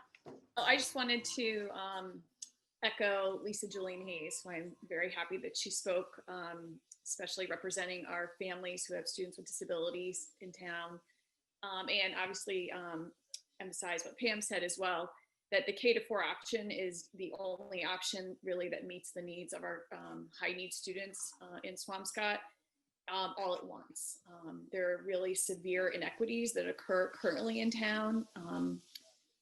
The 3 to 5 might meet some of the needs of some of our students, but it sorely leaves out the whole K-2 population. And I am a firm believer if we can meet the marginalized groups in our town, our high needs populations, we will meet all the needs of the students in our town. So I am in support of the K-4. Hey, Martha, can I ask you a question? Sure. I don't think I've asked you before, but if we have a 3 through 5 and then eventually a K-2, are there still special ed transition issues or service issues? If you ended up with a K-2 and a 3 to 5, you're just going to end up with more programming issues. So we're going to have more staff. So that we have programs that need to start at grade 2, but now you've got grade 2 down with pre-K to 2, right? So you can't move those second graders to 3 to 5. You'd have to keep them in grade 2, but now that means you have 2 separate programs. You've got 2 LD programs in the town. You've got 2 learning center programs in the town, where you would only need 1 if we had the K-4 option. So there are, those are financial considerations and cohort considerations as well. If you think about it, if you only have 2 second graders that need a language-based program, that's a very small class, right? It doesn't allow you to engage with a lot of your peers. So there are definitely special ed ramifications to having a 3 to 5. I know that's a smaller population in the town, but I firmly believe if you meet the needs of those students, you meet the needs of all the students. But it's true, Martha, that if we had 2 K-2s, one at Clark and one at Stanley, and we housed one of our substantially separate programs at Clark and one at Stanley, the other at Stanley, we could have a student that's enrolled in Clark have needs that are only serviced at Stanley and still have to move, and then have to transition again into the 3 through 5.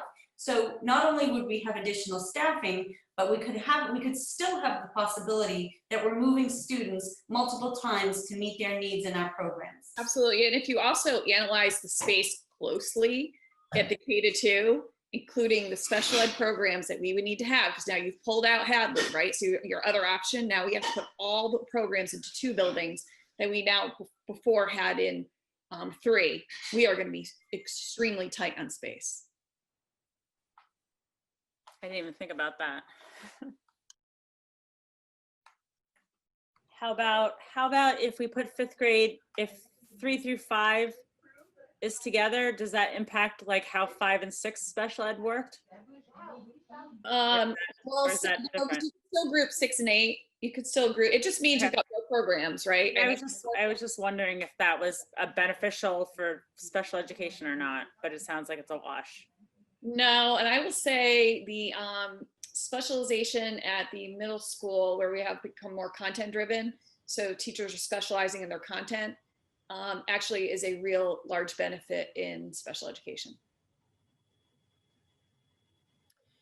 Eric, I see Eric's hand. Yeah, thank Eric, you. you had your hand up. Thank you. So I'm always the person in the meeting everybody regrets is there, but I can't argue with Pam's arguments and others' arguments on the academic program, and I'm certainly not even going to try. I have 2 outstanding concerns, however, with the Stanley site. The first one's the obvious one everybody does, and that's traffic. I remember when my daughter was at the middle school, trying to drive her there and get close enough was an adventure, right? If you were willing to stay there for half an hour, you could do it, but getting in and out was nearly impossible. I don't think we've solved that. And even when you stagger it, there's still a lot more people in there in that relatively narrow zone. So I am very concerned about the traffic around Stanley, and I don't think it's solved. The second thing I'm concerned about is if I break down the survey results by site, and let's face it, everybody voted their favorite in every category. The category, they're no different from each other, right? Everything is the same. Everybody voted for their school, their site, and they said it was the best in every category because all the percentages are the same. That's understandable. About 50% of everybody voted for Hadley as a site compared to about 42% for Stanley, with that 5 to 8% hanging out for the middle school, so I am concerned. My second concern is getting this passed as a vote. So I don't feel super confident that we get it passed as a vote on any of the sites, but I feel Stanley a little bit less comfortable with it than Hadley. So I understand there's also traffic problems around Hadley, and there's essentially no parking, and there's certainly people on the call who are annoyed with me right now for taking this point of view at the moment. But I don't know if we can do anything. Is there anything we can do to address how are we going to get this passed as a vote, and what are we going to do about the traffic? I know we've talked about the traffic a lot, but I don't think it's solved.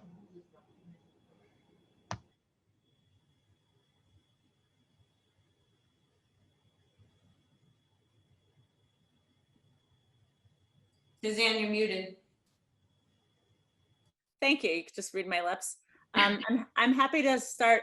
I'm happy to start a traffic and parking kind of site discussion. But David, I see your hands up. If you want to wrap up the educational discussion or something. Sure. Yeah, I'd be happy to do that. And I'll also just, since I'm speaking, start to answer Eric's question, which I think we'll probably circle back to. But that part of getting this passed is the engagement that everybody in the community has already shown.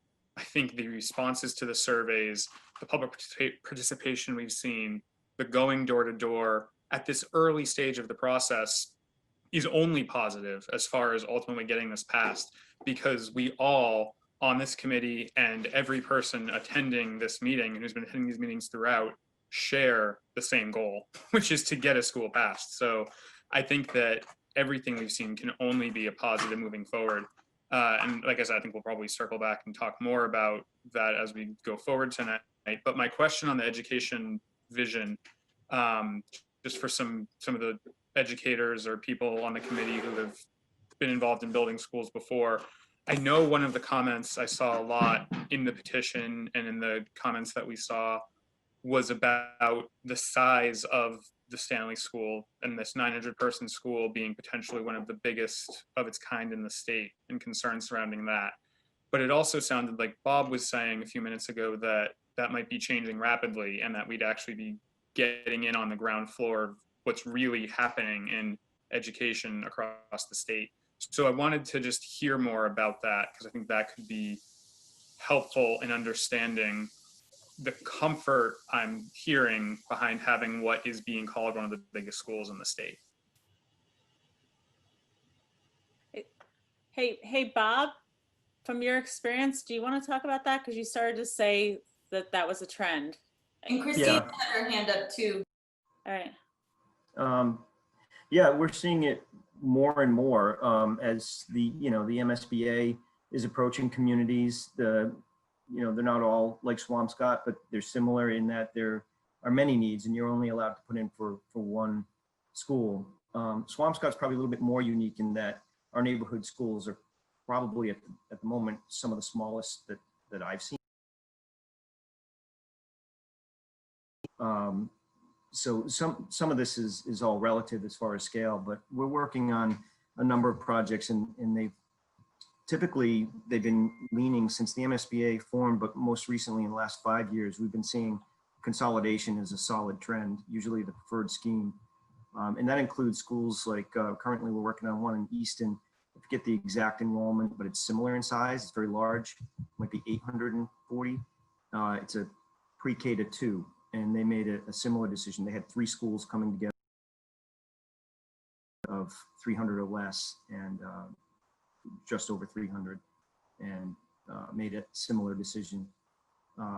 Some of it is because, while the funding mechanism for the MSBA is solid and stable, you're competing with every other town in the state, 350 some communities, and many of them have multiple schools and project needs.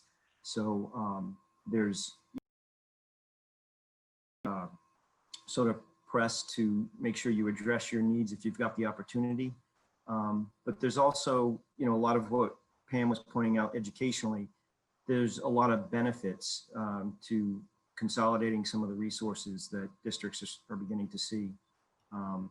Long-term flexibility, of course, of you have spikes from grade or in enrollments, that you've got contiguous classrooms that you can use to support a spike in enrollment, but consolidating services as well is another big one. So it's just what we've seen. I don't have any updated 5 years ago, and in Ipswich, they were making a similar decision. That project didn't go forward, but we were starting to pull data, and we were seeing that this trend was growing even back then. That was 5 years ago. I don't know if that helps. That's what I can offer. I've been thinking about those comments too, where people are just like, we're not like any other town. This is going to be the biggest school, and comments like that. And I just keep thinking, I'm glad you're saying what you're saying, because I'm thinking maybe it's a positive, because we're unique in Swampscott. We have this tiny 3 square miles. We have limited tax growth. A quarter of our residents don't even have kids in the school system. I mean, how have we supported until 10 years ago, 4 neighborhood schools, and with 160 to 170 kids a grade? I mean, how long do we think we can support 3 or even 2 elementary schools? It's just like, I think we're doing something to make a decision right now for the health of our town and our school district. And I think, in doing that, maybe we're a front runner, or ahead of what some other people are doing, because I think that the model where you have 160 kids in a grade, but you separate them and educate them in 2 or 3 schools is just like, I mean, how are we doing it? Anyway. Yes, Suzanne, I know there are raised hands, but before I miss this point, one of the things I'm realizing has changed significantly. I mean, obviously teaching and learning has changed. And it used to be the idea of the consolidated monster school was because classrooms were designed, almost industrial, with what they call cells and bells. It was corridors with a lot of just classrooms just stamped out. And it didn't have that personalization. It didn't have that breakdown in scale. And as we've seen teaching and learning change, And a lot of that going along with creating connections with students in smaller learning environments. You've seen the consolidation model change dramatically. So you're really talking about schools within schools as opposed to like a mega school. Yeah, and just, I don't know, Mike, you have something? Yeah, thanks, Suzanne. First of all, as the parent of a special needs student, I just want to say thank you for the people, our professionals, and the other parents who are bringing up this concept of equity. It's so important that this population gets treated the same as other students, and we take the students' needs first, convenience of parents. Secondly, I think Eric brings up a really important point. David really touched on the first one, which is this process is so much further along than where we were in 2014 with the transparency, with the hours and hours and hours of public hearings and public comment and public forums, that I think the concerns about, should we worry about what will pass? If we do the right thing, I'm gonna bring up the other question because I brought it up at the last meeting. And that is we're starting to transition from educational vision with Eric's comment to traffic. I asked at the last meeting, could we look at what the impact of expanding our busing horizon or busing limitation would be? And I know, Lee, there was some work done over the past couple of weeks, a 1 mile radius. What would that do to the proposed number of cars on the Stanley site? I mean, Hadley, forget it. There's absolutely no infrastructure and you're going to be slammed no matter what. But can busing reduce the on-street impact to those neighbors? We asked Rebecca Brown from the traffic consultants to do this study, and it was asked at the finance committee as well. So we went off and we had them put together numbers. And remember, they're kind of scientifically based. For example, when you say 900 students, or that's really 600 cars or something. They do it by pure research of how many kids are in each household and all that kind of stuff, just so people know that this is kind of a science that I don't know, but they do. They looked at the number of cars in the morning and in the afternoon at Stanley. They also looked at other scenarios as well.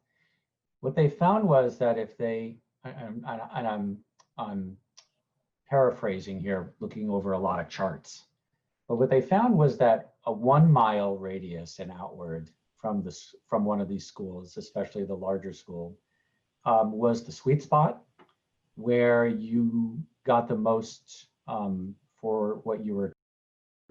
For example, I think what they found was that if you had 4 or maybe 5 buses, and they didn't just look at the Stanley, they looked at the middle school as well, because we all thought, why would you do buses just for the elementary school? Let's improve the middle school as well, because let's face it, that has the same kinds of issues. So what would happen is if you had 5 buses in town, the 5 would go to the elementary school and do that around town, and the 5 would go to the middle school. And that's how many you would approximately need with 1 mile radius and out to pick up kids for those schools. What kind of impact did that have on traffic? Well, what they do is they do it by cars. So if it was about 1/3 less cars traveling to the site because of these buses. So in simple terms, with 1/3 fewer cars. So for example, I was thinking about how to explain this. If you had 600 cars going to the Stanley site in general, you would actually only have 400 cars instead. And the truth is that's a lot of cars. And that's for only 5 buses in the whole town. It also impacts the same way it would impact the middle school and be about 1/3 less cars to there. And of course, the people who go to both. So it could swing by, twice. So specifically with that reduction and the way you've currently envisioned the Stanley site, what kind of impact on the neighborhood streets? How many cars could you get? How many cars would you not be able to accommodate on the Stanley site? Well, what happens is for that particular site, we have queuing. And when we ask them with these reduced number of cars, what the queuing is like, the queuing never, if you line up all the cars and everybody drops off and then the buses come, none of the cars end up on the street. They're all on site. So we have no cars on Mason. Well, of course, they have to, let's face it, traffic is traffic. You have to drive through the neighborhood. But you drive onto the site and you stack up on the site, or you wait in line and then you go off. So with that particular idea, you're able to get no cars on the site, even on an inclement weather day, meaning like a rainy day. And what about the buses? Would they be lined up on the streets, or would they be on site as No, well? no, with buses, 5 buses is not a lot. And what would happen is they go to one school, pick up the kid, drop them off, and they go to the other school and do the same thing. So you kind of get an efficiency of that bus. And all those buses, we would design a way to have them line up on the site in their own area, so the kids could get out and get on their buses safely and then go off to their homes. So there seems to be like, it's funny. You can look at things like really black and white and say, well, this doesn't work, this does work. And obviously in a place like Swampscott, you really want to chip away at all these things. If you have traffic issues, little ways to resolve it until it's actually quite good. And you can say, it's easy to say, well, this isn't solved. Well, of course, you have a really tough situation. Either one of these sites, or any of your sites, to be honest, are really tough. But we've slowly been building ways of accommodating this and making it better. And each one of these ideas, if you do it, I've heard a lot of community talking about, why don't we have busing? Why don't we have busing? Well, you may not have busing for everybody in town, but 1 mile out changes the world. So if I were you guys, I'd consider it. It's a real idea for the whole town. So Thank let you, me Lee. ask. I appreciate the time, and I'm sorry to. That's great. I think this is very helpful. Hold on a second, Suzanne. But I think when what you I think what you're saying about like making having like getting all problems, I think that I think the Stanley site is sort of better at that because it has infrastructure and it's large enough to create a one-way 2-lane traffic loop or whatever to queue off site, and it also has the proximity to the rail trail. So when that gets built, to travel from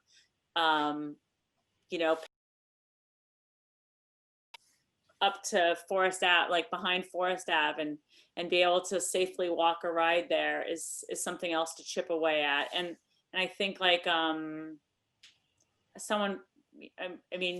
just saying, like, there's been a lot of interesting ideas that GPI presented, that ways to mitigate traffic that could sort of be used at both sites, but either the Hadley site or the Stanley site, but it just seems like it's all those little changes, like improving the intersections or making the sidewalks more walkable by making sure there's no trees in the middle of them so kids don't have to jump out, or if we can get as much queuing on site and not having cars parked next to the school, in neighborhoods where they're pulling in and out and slowing the traffic.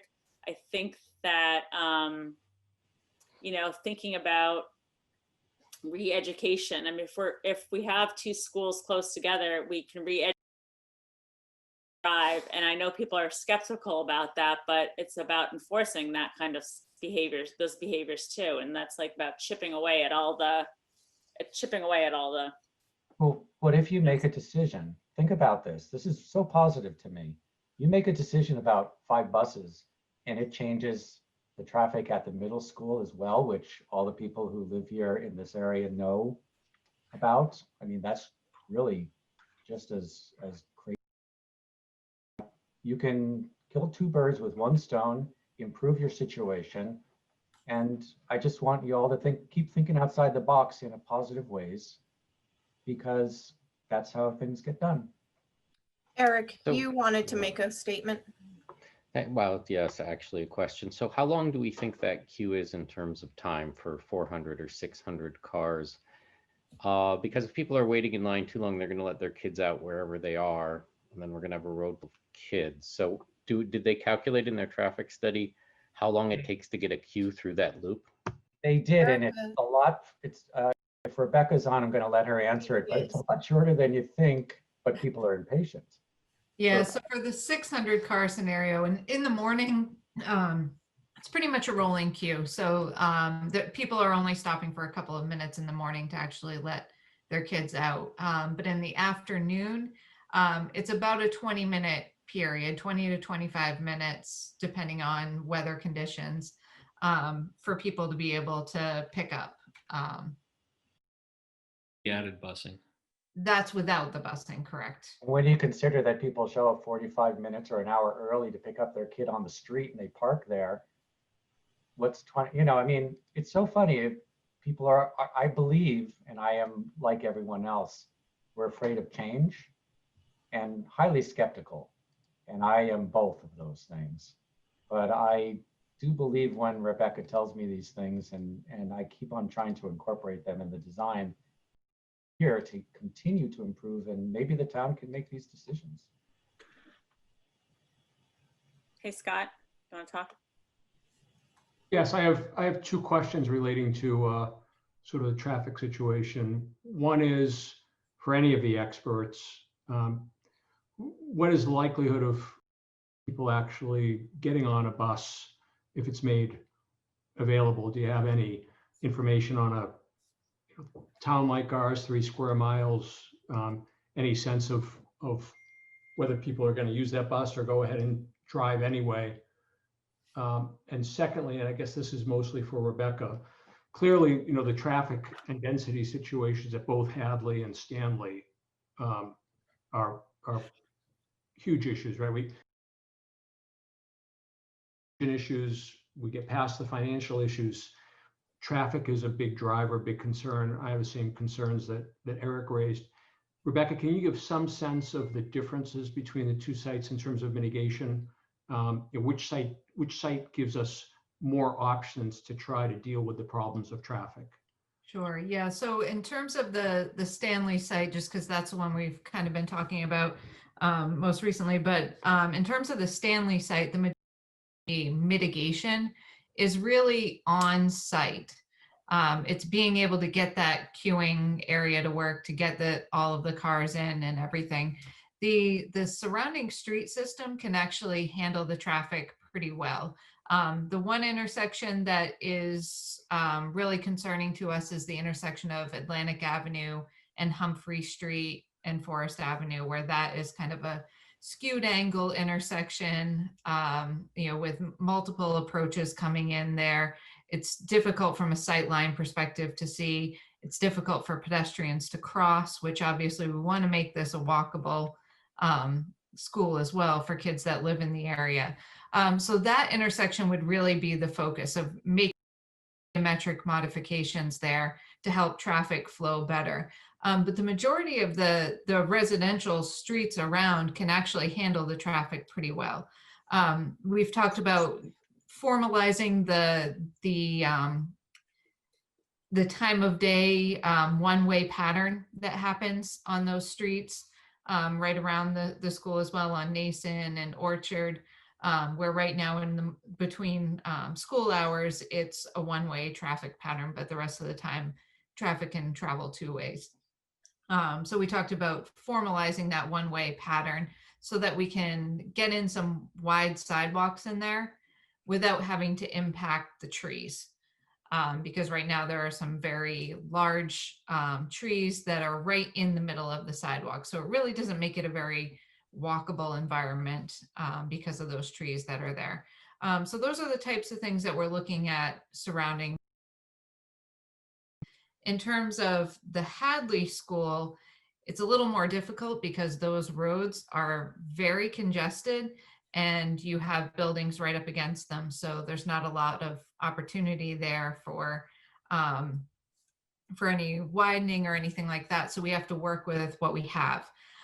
So one of the things that we've talked about doing is creating Reddington Street as a one-way roadway coming southbound. Get as much queuing on the site at Hadley because it's such a small site that would allow you for a lane of traffic to either be used as a parking lane where parents could park their car, walk down, get their kid, or their kid, if it's a district 3 through 5, kids can walk to the parent as well. They're a little bit older, they can do that. So where the kids could walk to the car and meet the parent, and then the parent drives away. Or it could be used as rolling queue in that lane to be able to get cars onto the site for pickup. And then the other lane, which is right now the northbound lane, would become a bypass to that activity so that cars could still get through there. And then this would force traffic that is currently going northbound to use other roads like Elmwood. I believe it's King Street is the other street that's at the northerly end, that people would have to use those roads. It would also involve some changing of the signal at the Route 129 and Reddington Street intersection to be able to handle the 2 lanes of traffic coming out, some pedestrian upgrades at that intersection as well.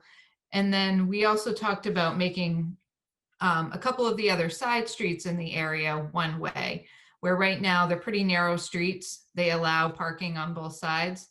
And cars are kind of zigzagging their way around the park. In many cases, because there's not a lot of space on the road, those parked cars are parking on the sidewalks. So it doesn't make it very walkable for kids. So we talked about making those one way so that one side of the road could be parking, the other side could be a driving aisle.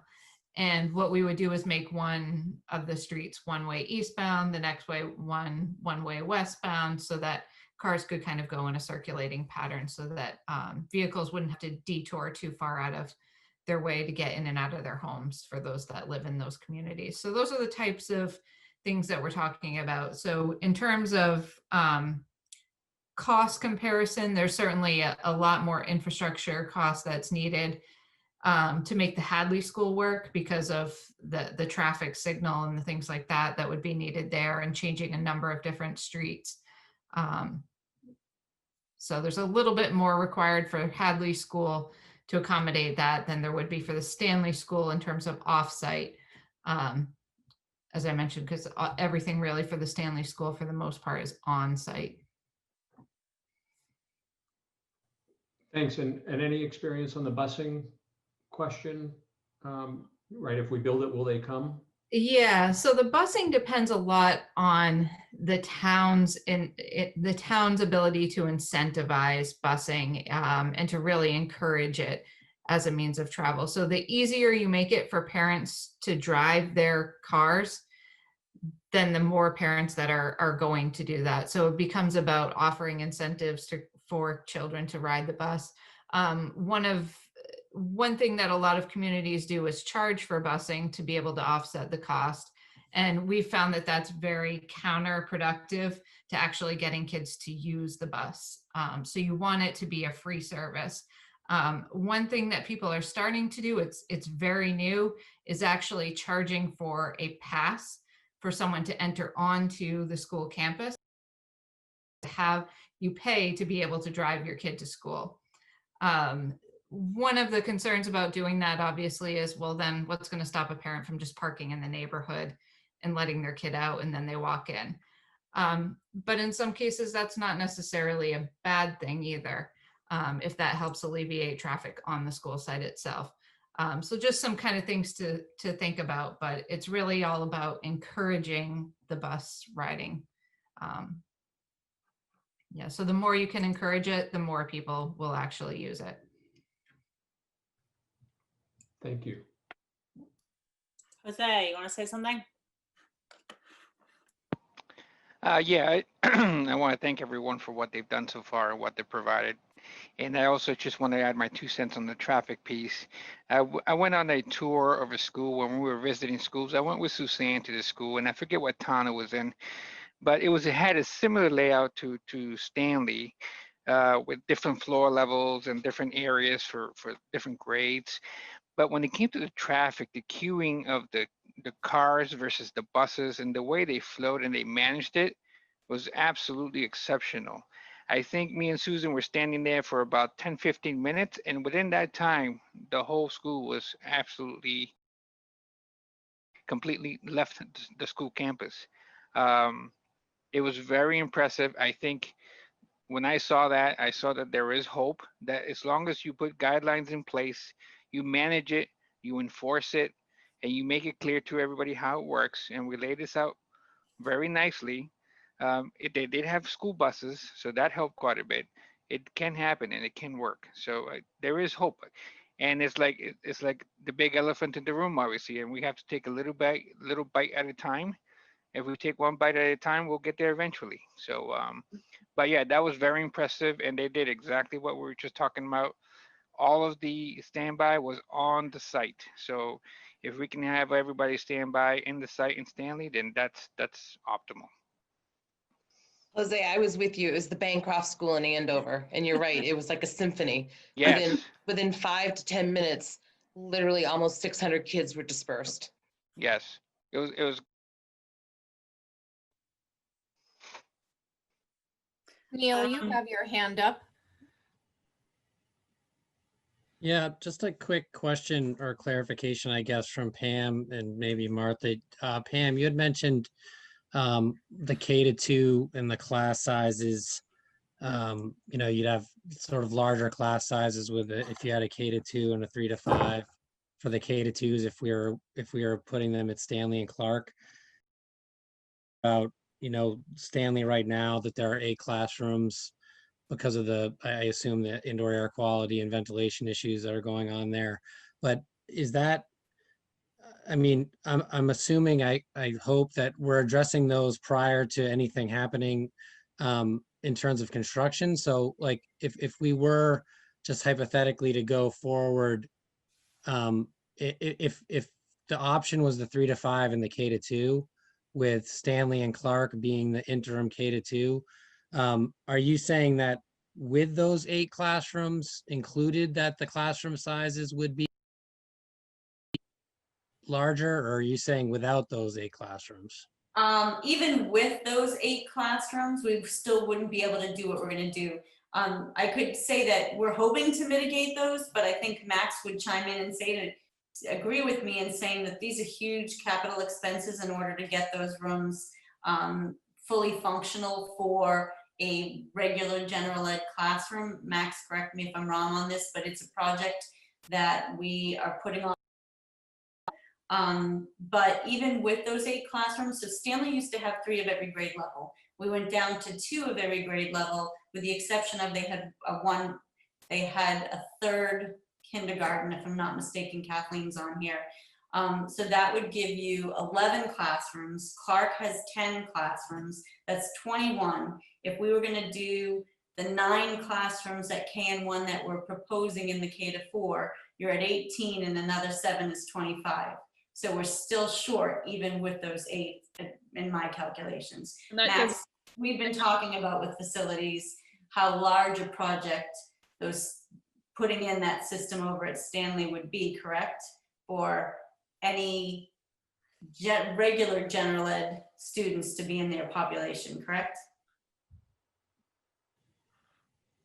Yeah, it's without a question, it's a capital project to fix the ventilation in that side of Stanley. The full scale is unknown, but without question, you can say it's a capital project. Pam, I'd also piggyback on what the superintendent just said, in that it's not just the number of classrooms for gen ed, but we have to consider the program classrooms that we're going to need as well for our substantially separate programs and additional classrooms. Mac, I was just focusing on the basic, priority of reducing class sizes at the primary grades, and just by a simple calculation, without adding in those programs, it doesn't work. Max, I have a question for you. Just in terms of the, we know Clark it's accessible, not fully accessible, but it's our best that we have currently. Stanley is not accessible. If we start doing capital improvement projects onto Stanley, in terms of maximum number of dollars spent to changes to that building, that starts shifting what you have to do to the whole building to make it accessible. Yes, there's actually some different triggers and different amounts depending on the work you do. But the short answer is yes. And not only that, but even if you don't reach a trigger, you don't want to continue to operate total things moving forward. There's really, we should feel an obligation to have accessible buildings in this town, regardless of the fact that we are required to by code. It's time to It impacts parents and teachers as well, not just students. Anyone that comes to the building. Correct. So helpful. How about any more concerns or issues or pros and cons for sites? Scott Burke has his hand up as Oh, well. sorry, Scott.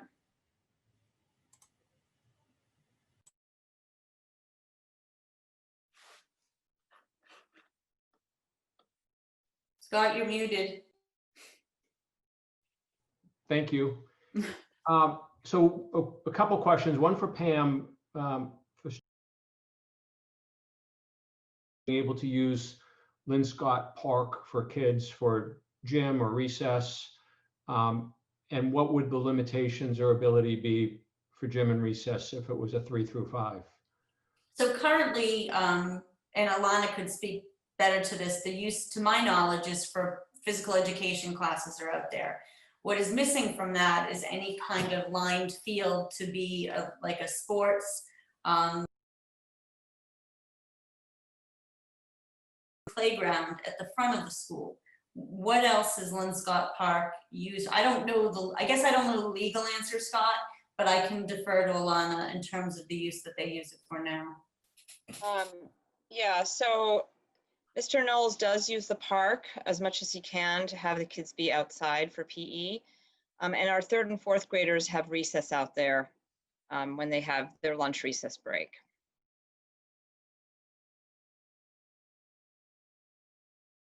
And Lee, I have a question for you. When you were going through the Stanley options, for option 1, you talked about the site being set up well for light into the classrooms, given the exposure. Well, what I'm saying is if you look at both of those options, you'll see that all the classrooms are oriented facing south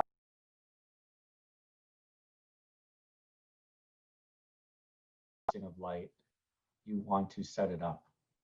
And so it's very important also for teachers not to have certain kind of light strafing in on the side, like west light is really hot, low, and creates a lot of glare and stuff like that. So these are all important. I'm sure that Bob Bell would agree with all these. These are like the things that we do now.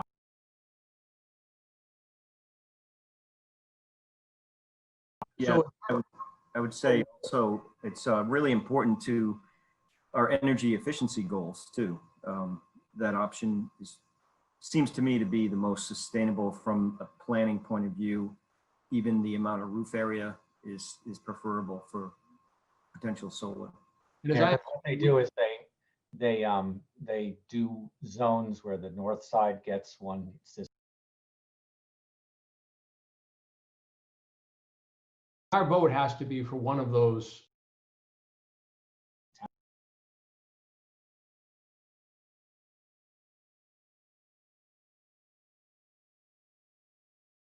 With all of you, and hopefully one of those is a lot closer to what you want than the other, and it would be nice if there was consensus for direction.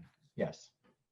And between option 1 and 2 at Stanley, does one involve less blasting or site work I would say that the one that is option 2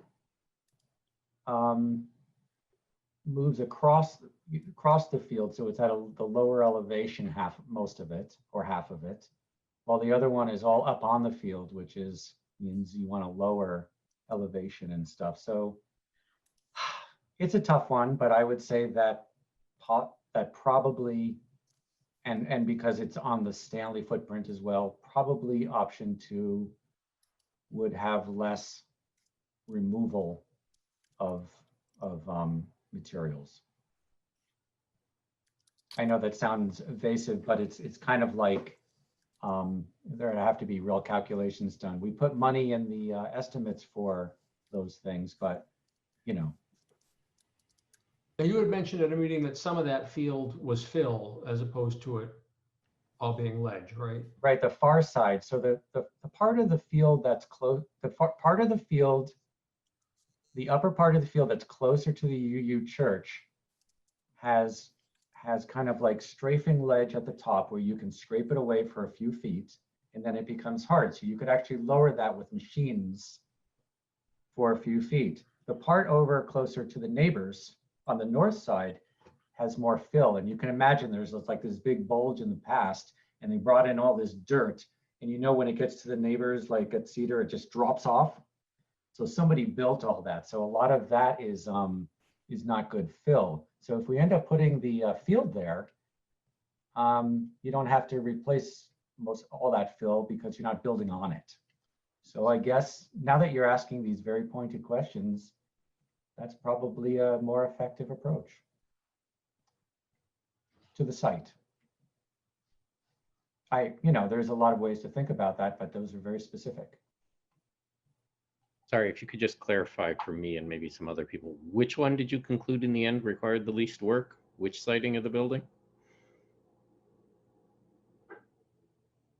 I'm guessing right now that option 2 would require less removal of existing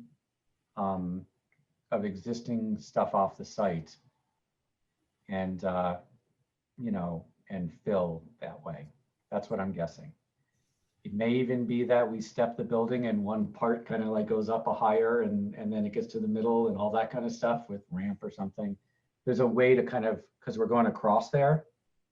The front of the site has a lot of grade difference and the back of the site by the trees is a little more up, it all rises up towards Forest Ave. I also want to make the point, and I saw a quick comment here, that we are not encroaching on conservation land. We are on the same site as the existing Stanley and the field and all of that. And it's not our intention ever to encroach on any surrounding wetlands. We have to protect them. We have to protect the mature trees. We have to protect the conservation land. We're not allowed to encroach on conservation land. It's against the law. Tim Cooper, you had your hand up, and then David, if you wouldn't mind holding until then. Sure. I just had a follow-up question on those 2 Stanley options. Are they both outside of the footprint of the existing building? If that's not true, there's a significant difference in terms of disruption. I just wanted you to speak to that. I don't think we'd have an informed discussion if you didn't mention that. Yeah, the option 1 at Stanley, and I mean, we could always look at the pictures again, but the option 1 at Stanley was designed specifically to avoid the existing Stanley footprint so that you could try to build it without tearing down Stanley and try to keep it occupied during construction. The second one, option 2, which is along the back, that one throws away that criteria and says, well, what if we could do anything we want? Do we come up with a much better building? It has been pointed out that you may discover that you want to move the kids out off that site during all that construction regardless, and that they may actually, be the same. In other words, if it's a couple $1 million to do temporary temporary classrooms at another couple locations, it may be that you may decide that it's best to do that for either one of those options, because there's two kinds of disruption. One is the disruption of building a big building right next to you and limiting your access and all the drop off and the cars and the parking, you know, you won't have all that parking on site and it'll be much more constricted. And the other kind of disruption is moving them to another place. On the other hand, if we link them to another school, they have all of those amenities. So we want to be safe with the kids. And the disruption is about not just noise, but also programs. Does that make sense? I think the easiest way to look at it is either one of those you may choose to take down Stanley prior and they wouldn't have that cost difference.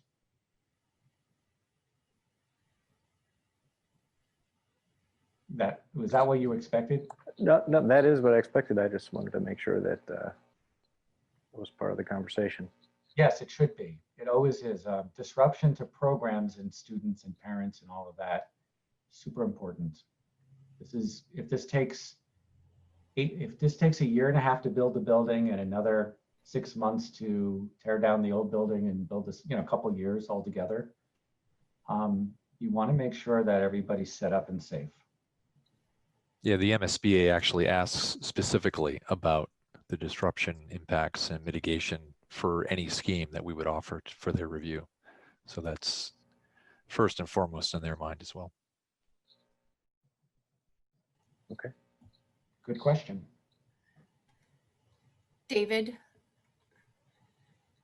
you had your hand up. Yes, my question, as I actually see now, is playing out a little bit in the chat on the side. Had to do just with the use of the field. I guess my exact question was going to be, I know we've talked in the past about having to replace recreation land or open space that we use, and so is that something that we'd have to take into consideration here? So I guess if somebody can just, who knows, could comment on the status of the field and its ownership.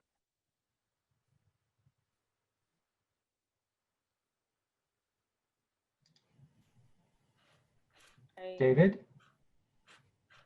did you want to answer that?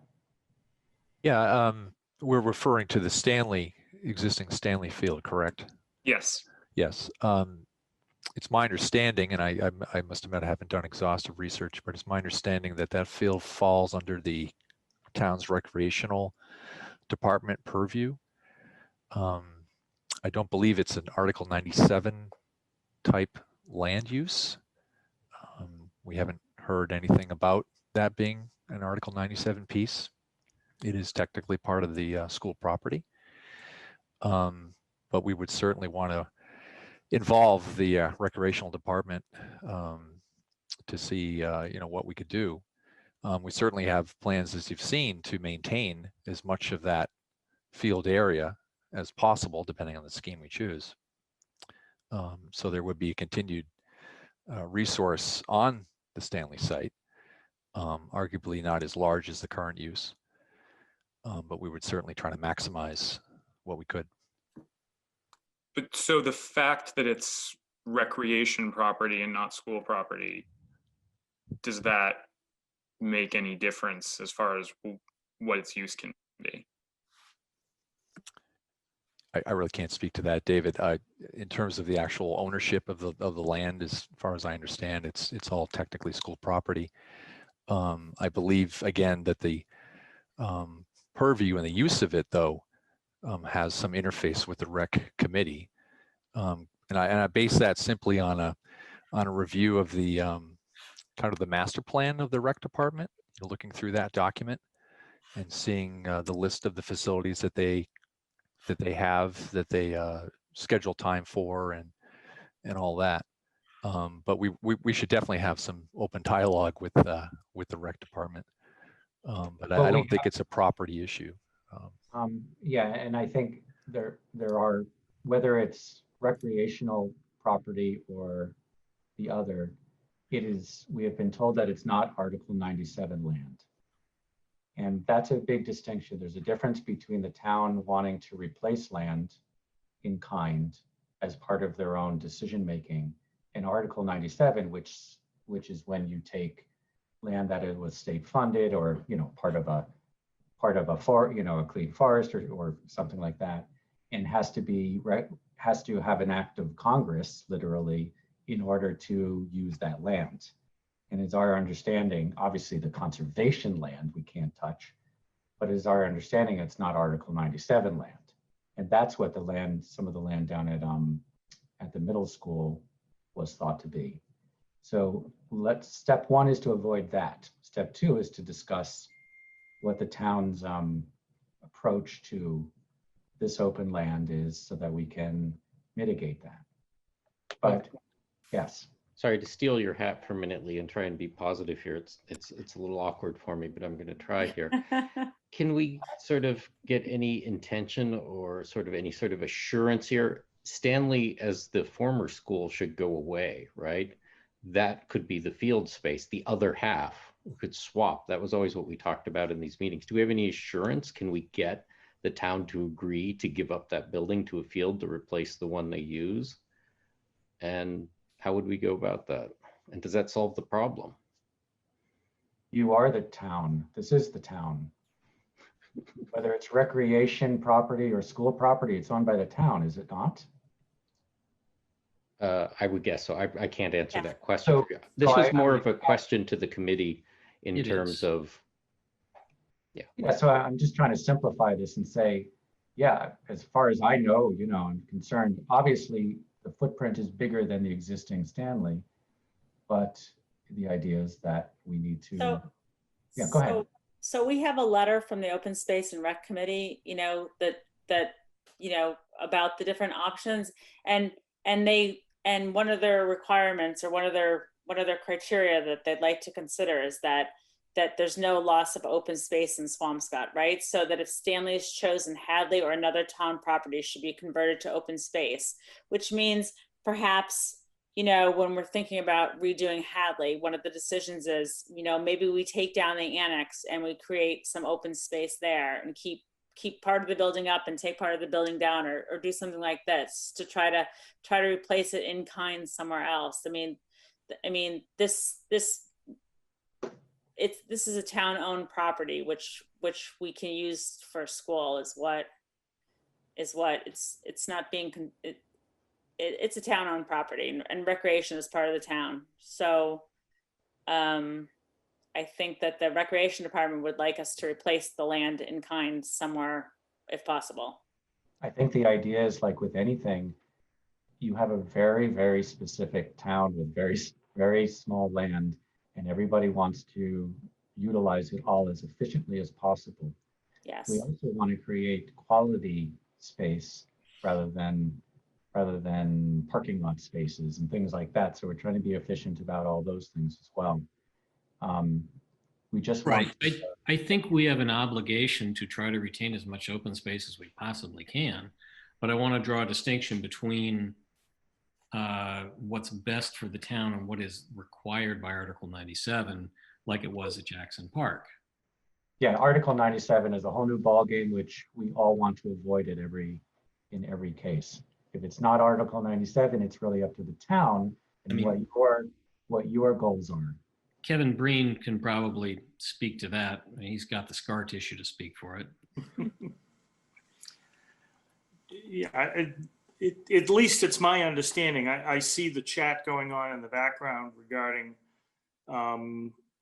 the control of the current fields, but at least as far as I've known, that is town land. It's not parkland as per se. Jackson Park for the high school project was a separate and distinct issue. That was deeded parkland. It was deeded to the town as parkland, fell under Article 97, required by the state legislature, by the Commonwealth, to replicate whatever was taken square foot for square foot, pretty much.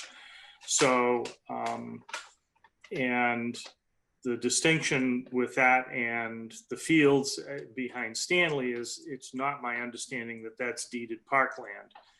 It is under the Open Space and Recreation Commission's control.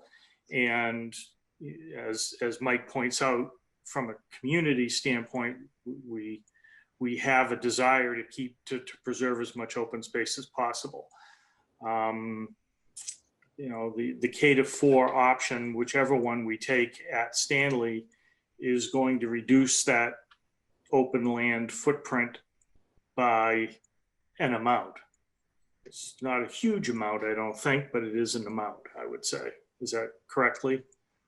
Well, yeah, because let's face it, if you want to solve traffic problems and parking problems and buffer problems and all those things, it is a balance. A development of the one site in town, one of the only sites in town where you can actually build something. You saw our process. We went down from all these things to like 6 to 5 to 3 to 2. And in the end, you only have a couple places, so we have to be as efficient as possible. That's my thought about it. And I don't see why we can't all work together on it. Well, I'd also point out that, I mean, we're in a Hobson's choice to a certain extent, because the 3 to 5 project at Hadley is going to result in a reduction, if you will, of some degree of open space. That play field that's to the right of Hadley now gets significantly smaller. So Linscott Park is not impacted in any way, just the same way that Ewing Woods can't be impacted by the building. But one of their sorry, Kevin. This is one of the reasons why when we work on Stanley or any place, we try to make the building taller to a certain extent to take up less footprint, to have more land available. That's very important. So once again, option 2 at Stanley is slightly taller, but because it's pushed back and simpler than the one that steps, the option 1 that steps and probably takes up a little more footprint.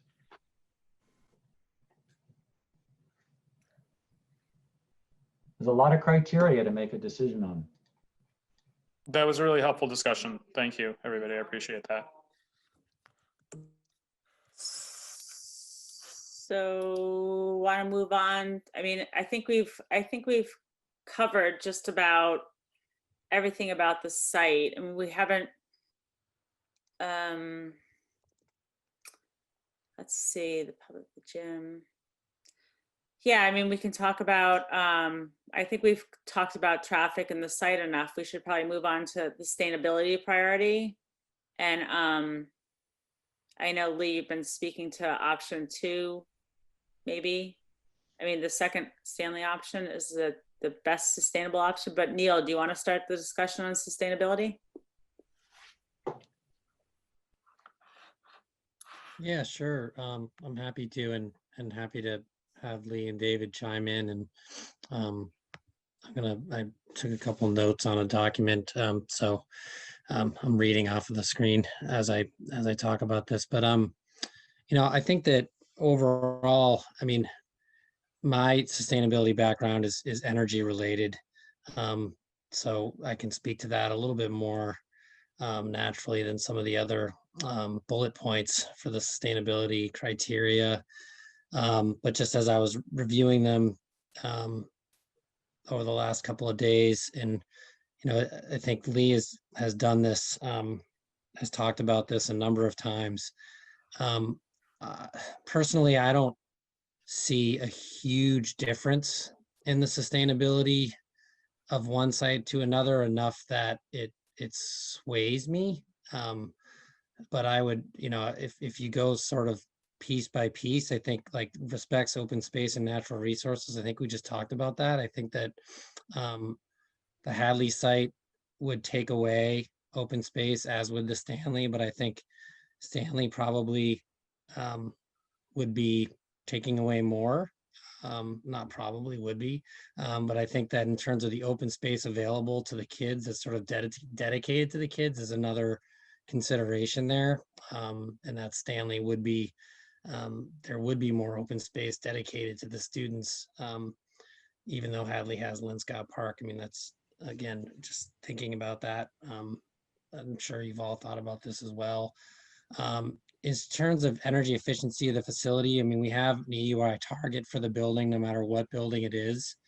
And that's a EUI of 30 or below, which is really like the, the fuel economy, if you will, of the building. And I trust that it'll be an efficient building, no matter where it's placed.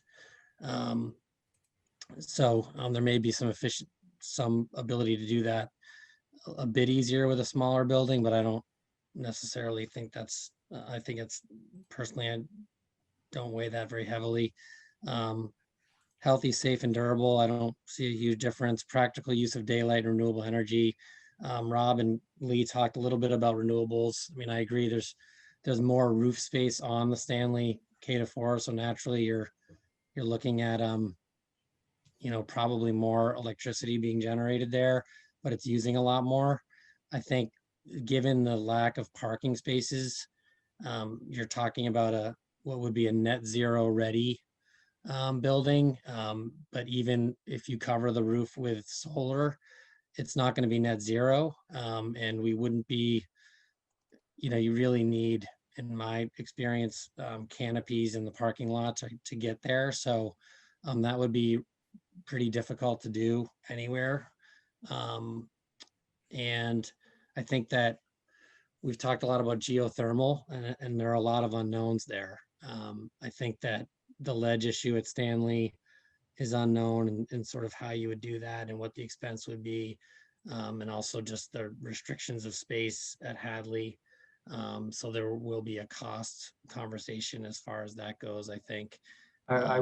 I would chime in that, and David, you can answer this, but I think that ledge is often a good thing for geothermal. Yeah, that's true. It's not necessarily a detriment. I mean, just to tell, when they do the borings and the loop system, oftentimes that's a better condition. I'm just letting you know that, because it sounds weird, but it's true. No, that's good to know, because you hear you hear the opposite. So I just, I guess I would just say that it's a goal and it's something we're pursuing, and to get to that EUI, we're hoping for geothermal wherever we are. I'm certainly interested in storage if there is solar, if have battery, and I think that Stanley could provide solar and storage in a way that Hadley might not be able to. But it's a tight site, and so that would be as we all know, so that would be a conversation we'd have to have. If you're going to put batteries somewhere, where would they be, and what does that mean, and what's the trade-off? And then I think connects learners to the natural environment. I think they both have, I think that's a matter of personal opinion. I think they both have some advantages there. We all know Hadley's near the ocean, and being near Ewing Woods in that area of town is, you're sort of plopped right in the middle of nature. So I really don't see a huge difference sort of down the list. I think there's a lot of opportunity to make this incredibly sustainable and energy efficient building, no matter where we put it. But I'd be happy to hear other people's thoughts about it. I agree. When we made the decision basically to go with a new building, then we had control over its envelope and its systems. Yes. Therefore, that was the best energy decision to start with. And both buildings are equally as good with the northern and southern exposure and sort of those kinds of. Well, it's close, but obviously Hadley is on an angle, and I can't, because it's an urban site, I'm trying to twist the buildings a little bit, but I can't really get them perfectly aligned. I could make it on an angle, but I don't think that those angles that we're talking about are the big thing. I really think it has to do with how much space you have to do more stuff.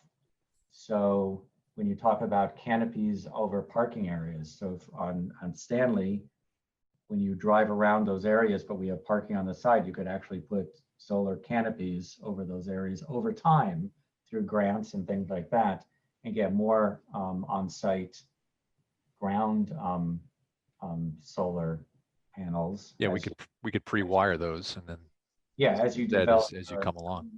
You can do things like that, and you need land to do that. But I'm going to agree that, to me, sustainability means, can you make something that lasts? Is it durable? Will it last a long time? And what is the educational impact? Can the students use and the teachers use this as part of the curriculum? When you have kindergarten through 4th grade or 5th grade or whatever the ages are, those kids want to be outside as much as possible, learning from their environment. I guess I have to say that the Stanley area, because of the conservation land, which has been used, Ewing Woods has been used for generations by the kids at Stanley School to learn from. And the wetlands, which have to be and want to be preserved, you know, if there are amphibian zones and things like that in the UU area and all of that, those are opportunities to learn, to have, this isn't BS. I mean, this isn't BS. This is what teachers do. We're trying to train kids these days. They learn about the global environment. They're much more attuned to them not being in this one little place, but being part of a larger earth. When we do a building that is all about the energy of itself and low carbon, and they learn about the ecosystem in their local place and in the woods and things like that, they're going to take that into the world and people will continue to change. So we have to, so what I'm saying is probably Stanley is a great place to learn about and practice that, how you grow, you know, how you get part of the world. Yeah, We can do the same interconnectedness. thing. We can do the same thing at Hadley, but it's always harder to do in an urban setting. Well, you do have the beach there, but what I would like to say is anybody going to try to quantify the sustainability or green gains from busing as opposed to having everybody drive their kid each time? Amen. Amen. Because Yeah, there's no, the town can always use, you know, electric buses, right? And we could take it to that extent. the more we encourage people to walk, ride their bikes, and to take larger parts of transportation and not individual cars, the better off we're all going to be. Kevin Breen, you also have had your hand up if you wanted to speak.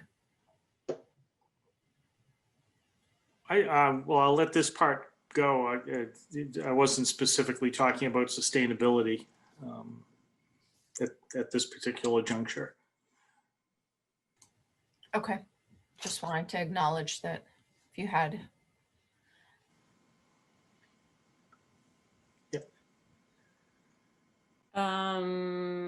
I don't know, we can keep moving on. I mean, we've been talking so much about, I mean, all these things are so obviously interconnected, right? It's like hard to talk about them in the silos, but I don't know, Christina was gonna start the conversation off with about the community priorities, if there's anything extra to add that we haven't already said. Suzanne, can I make one comment before we move yeah, on? of course. I was having a hard time raising my hand. I just wanted to echo like that I agree with everything that Neil said, and that both buildings that we're pretty much looking at this point are going to be sustainable buildings. But I think it's important to look at it holistically too. And I think when you look at the whole picture, the project at Stanley is a more sustainable project in that it takes the existing Stanley building offline, and to continue to operate the existing Stanley building is not a very sustainable decision on a broader perspective. So I agree that the buildings themselves will be comparable from sustainability perspective, but not necessarily the decision that that we need to make tonight. I think that one does have a superior sustainability element to it. That's all I wanted to say. Point taken. All right, moving on to just wrap up the community priority, Christina. Yep. So I think that, you know, there's been a lot of discussion around the use of Linscott and having a school that kind of like opens up to that. I think that you know, the Stanley site also offers a place for gathering. And, you know, I kind of like the idea of having a place that isn't really out there in the public when you're doing some sort of like school events and things. There's a sense of privacy to that, and that you're not like, you know, part of, you know, anyone that's walking by in the town. It could be, you know, I think there's more smaller, like the town feel to it, and not necessarily just who's ever driving by. I think that the scale and the size of the buildings was something that was discussed and certainly has been taken into account. I did have my hand raised earlier. Just go back to the education piece for 1 minute. And I just want to speak to the benefits of having staff that can all be in one place to plan. I think that, you know, we're seeing a lot of that right now because of COVID, and they're being kind of forced to have to do that in order to keep our heads above water. But it's really beneficial because everyone's bringing what they can to the table, and you're getting everyone's children are getting the benefit of all of that. And you know, one of the things that I've spoken to people at the farmers market, you know, we have these small schools, and if you have 2 brand new teachers at one of those small schools and 3 veteran teachers at another school, your child's getting a different experience, you know, because the collaboration just isn't the same as it could be in a consolidated school.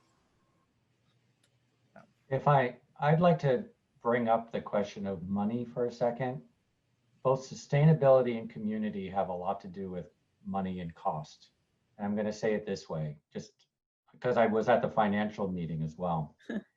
Sustainability means that you can afford it over a long period of time because there's financial sustainability. So you should probably address that, which has been addressed. But the other thing is money. Oh, I forget what the other thing is. I lost it for a second. And another thing, no, but what I'm saying is you should talk about money in terms of community, because there is you got into this whole tax idea and what people will support and what is best for the community in terms of finances and so I just want on the town and the school level for you guys to maybe consider money. So is that why your hand is up, Mike? So this was going to be the segue. We were going to talk about the priorities that the community, the top 4 priorities that the community thought was important, and then we were also going to talk about that a 5th priority that's as important that we haven't really been focusing on as much because we've really been trying to concentrate and work on the others. So Michael was going to give us a recap of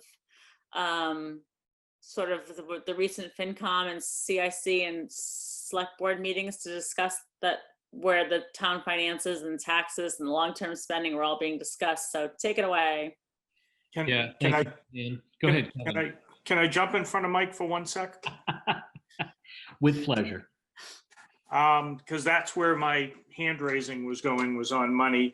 I just wanted to ask Lee if the option 2 at Stanley that he's showing tonight, with Stanley being demolished, have we accounted for the cost of the portable classrooms in that figure, or is that additive to what we're considering here? What we're doing when we show these ranges, these project costs, is we show the lowest range with the lowest, you know, the lowest cost that we thought with the lower soft costs, and portable classroom or temporary classrooms are part of soft costs. And then we do say like 20%, and then we do like a 30% with the higher number. So our range, which would include portables. So within that range, portables are, temporary classrooms are considered, yes.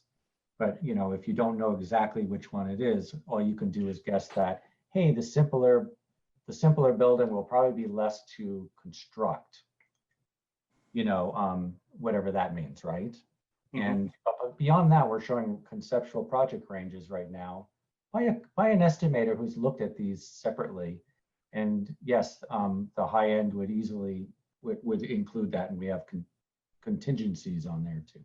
We have taken the cost estimates based on the construction on all of these options and placed 20% as 20 to 30% as soft costs, which incorporate a lot of the, as far as site issues, remediation if necessary, as well as temporary classrooms, relocations of the school in order to these temporary classrooms, and an increased moving back and forth. I mean, granted, this is at a conceptual stage and we have tried to account for everything possible.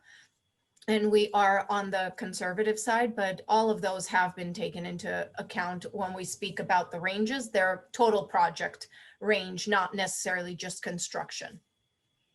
Okay, the only reason I asked is because when we first were beginning to consider the K-4 options, what was option 7A and 7B for want of a better term, those options both assumed that Stanley stayed in place during construction. So there was no consideration of portable classrooms. So the introduction of the new version introduces that. But from what Lee is saying, your upper range always assumed the possibility that the disruption on the Stanley site would be such that we would want to close it and move the students out anyway. That Yeah, you might, just to be that on you the, might want to.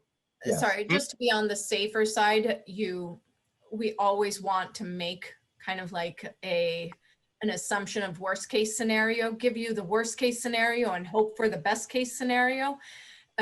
Therefore, there's always some assumption of that. Even if in one of the options for Stanley, you can choose to maintain the existing Stanley while building around it. And you might still choose not to. There's different options and different variables, and taking all of those into account, providing a 20 to 30% range for soft costs is conservative. And that's what we've done across the board for all of them. And option 2 may have some cost savings in construction, that there may be offset easier cut and fill. Right. And it's at this stage, it becomes kind of like, it becomes a wash that yes, you might disrupt the students and move them to a, portable classroom setting, however, or a temporary classroom setting. However, you might have cost savings as far as where the location of it is and constructability, because it is a much simpler design and construction process. There are some things that offset. At this stage, it's so early that it just felt like one washes the other and it becomes negligible. I think the important thing. I yield to Mr. McClung. Oh, Kevin, can I just say one thing? I think sure. you were on site with me when we looked at these sites, and I think you're one of the people who said, why don't we build it along the edge and tear down the school and look at it? You said that to me. Yes, I know. This is to prove that I listened to everybody. And I said, even me. I said, you're crazy. And then I said, okay, let's look at it. And then we developed it. And what I would say is this: which of the options can you imagine being there for the next 75 years, with work, you know what I mean? Which is the best for the long term? Which is the best for the neighbors? Which is the best for the school and the education?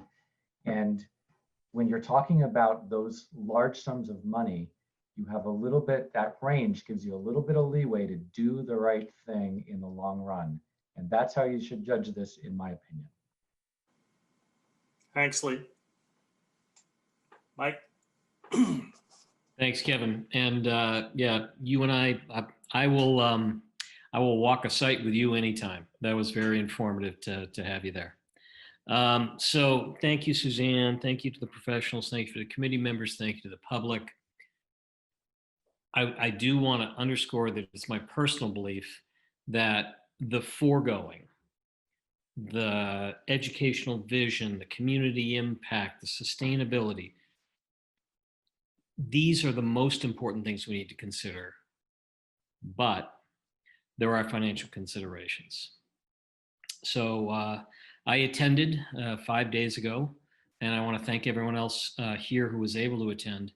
a joint session of the Finance Committee, the Capital Improvements Committee, and the Select Board in discussing an in-depth analysis of funding options, of financial impact, of the median single-family tax bill effect on residents, both the worst possible year and the average 10 years and the average over the life of the bond, and to discuss what the impact to the town would be.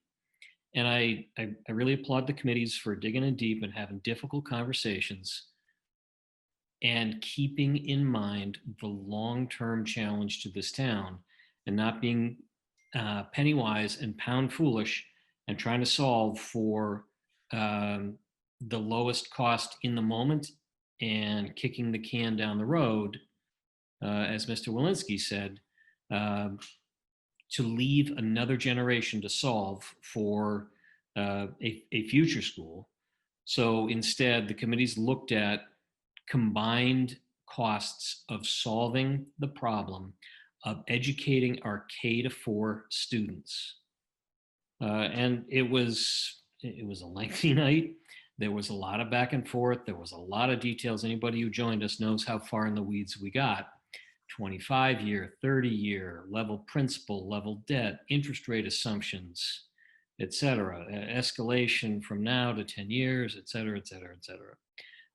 But I just want to report to the committee that those groups voted essentially unanimously. There was, I think it was 15 in favor, 0 against, and 1 abstention to say that a single school solution is by far the most financially prudent solution for the town to solve this problem, rather than biting it off one at a time and spending twice the amount to redo this entire conversation 10 years from now. I'm happy to take anybody through any of the detail, to recap the conversations, to answer questions, et cetera. But it was a more vigorous discussion about funding school projects than I have ever seen.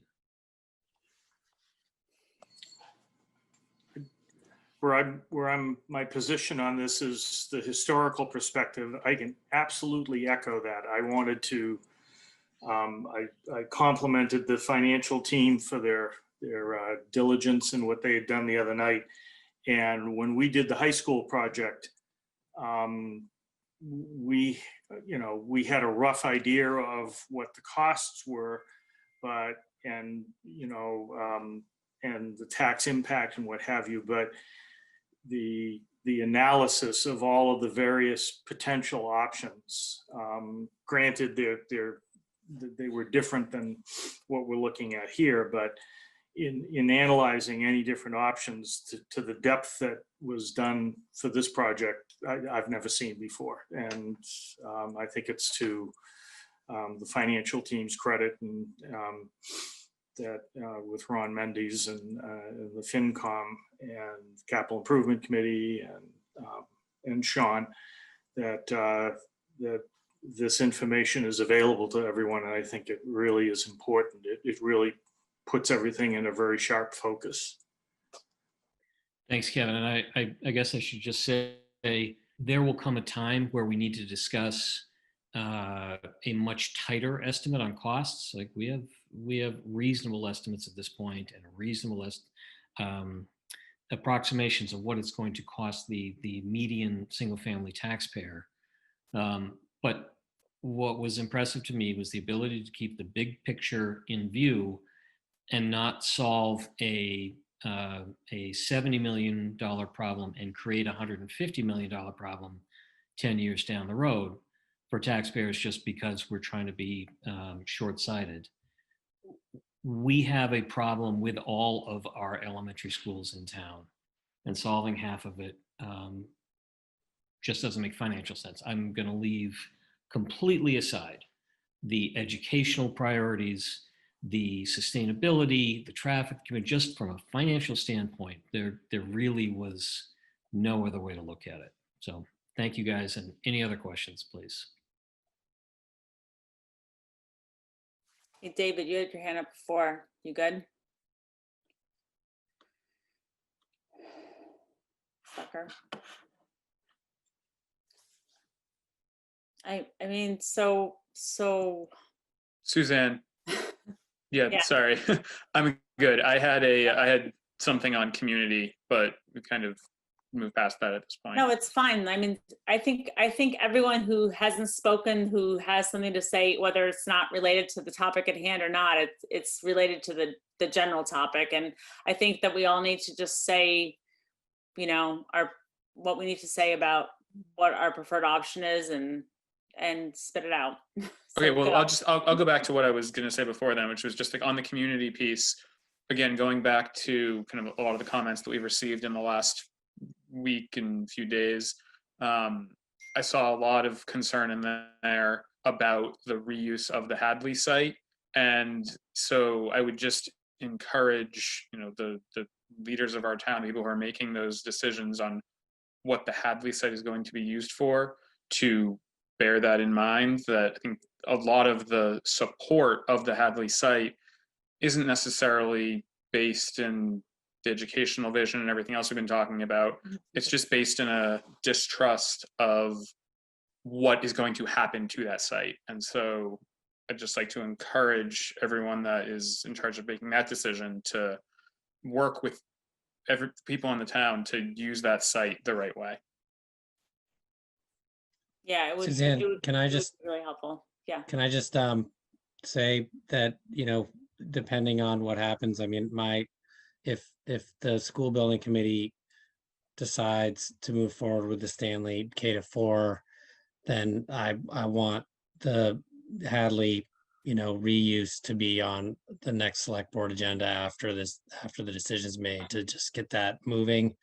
And I'll make that request to the chair. I mean, we have packed agendas these days, but you know, I think that I would agree that has to happen. I think the more information we have about that over the course of the next year, if that's where we're going, the better.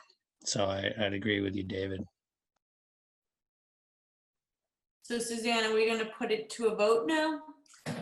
Well, I think that it would be awesome if there's anyone else. I mean, there's a few people that haven't said anything, and if you want to share your thoughts, or if you have some comments or questions, I think that I would encourage you to speak up, because I mean, we're 23 individuals here. Everyone has very different opinions and biases and ideas and thoughts, so share them if you want.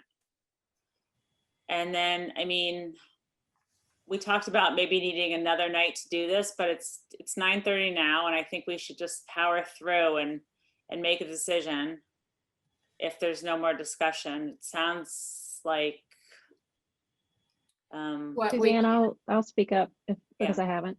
Yeah, yay, Randall. I knew you were looking at me. No, I wasn't. I don't even see you on my screen, but I'm so glad you're speaking up. Yeah, so I mean, I really appreciate the conversations tonight. I mean, I think throughout this process, personally, I have preferred the consolidated K-4. I have become concerned, you know, over the last few weeks about the viability of that option, you know, in front of a town vote, but seeing the results of the survey and just hearing the conversation tonight has helped me with those concerns a little bit. And I hope that, you know, by being proactive about talking about what will happen to Hadley if we don't, you know, if we go with the Stanley site, you know, we'll just have to try and sell it as best we can. But I think that's the clear, better option. And so I'd have a hard time voting for a subpar option. Great. Anyone else? I know, yeah. Do we want to go through and?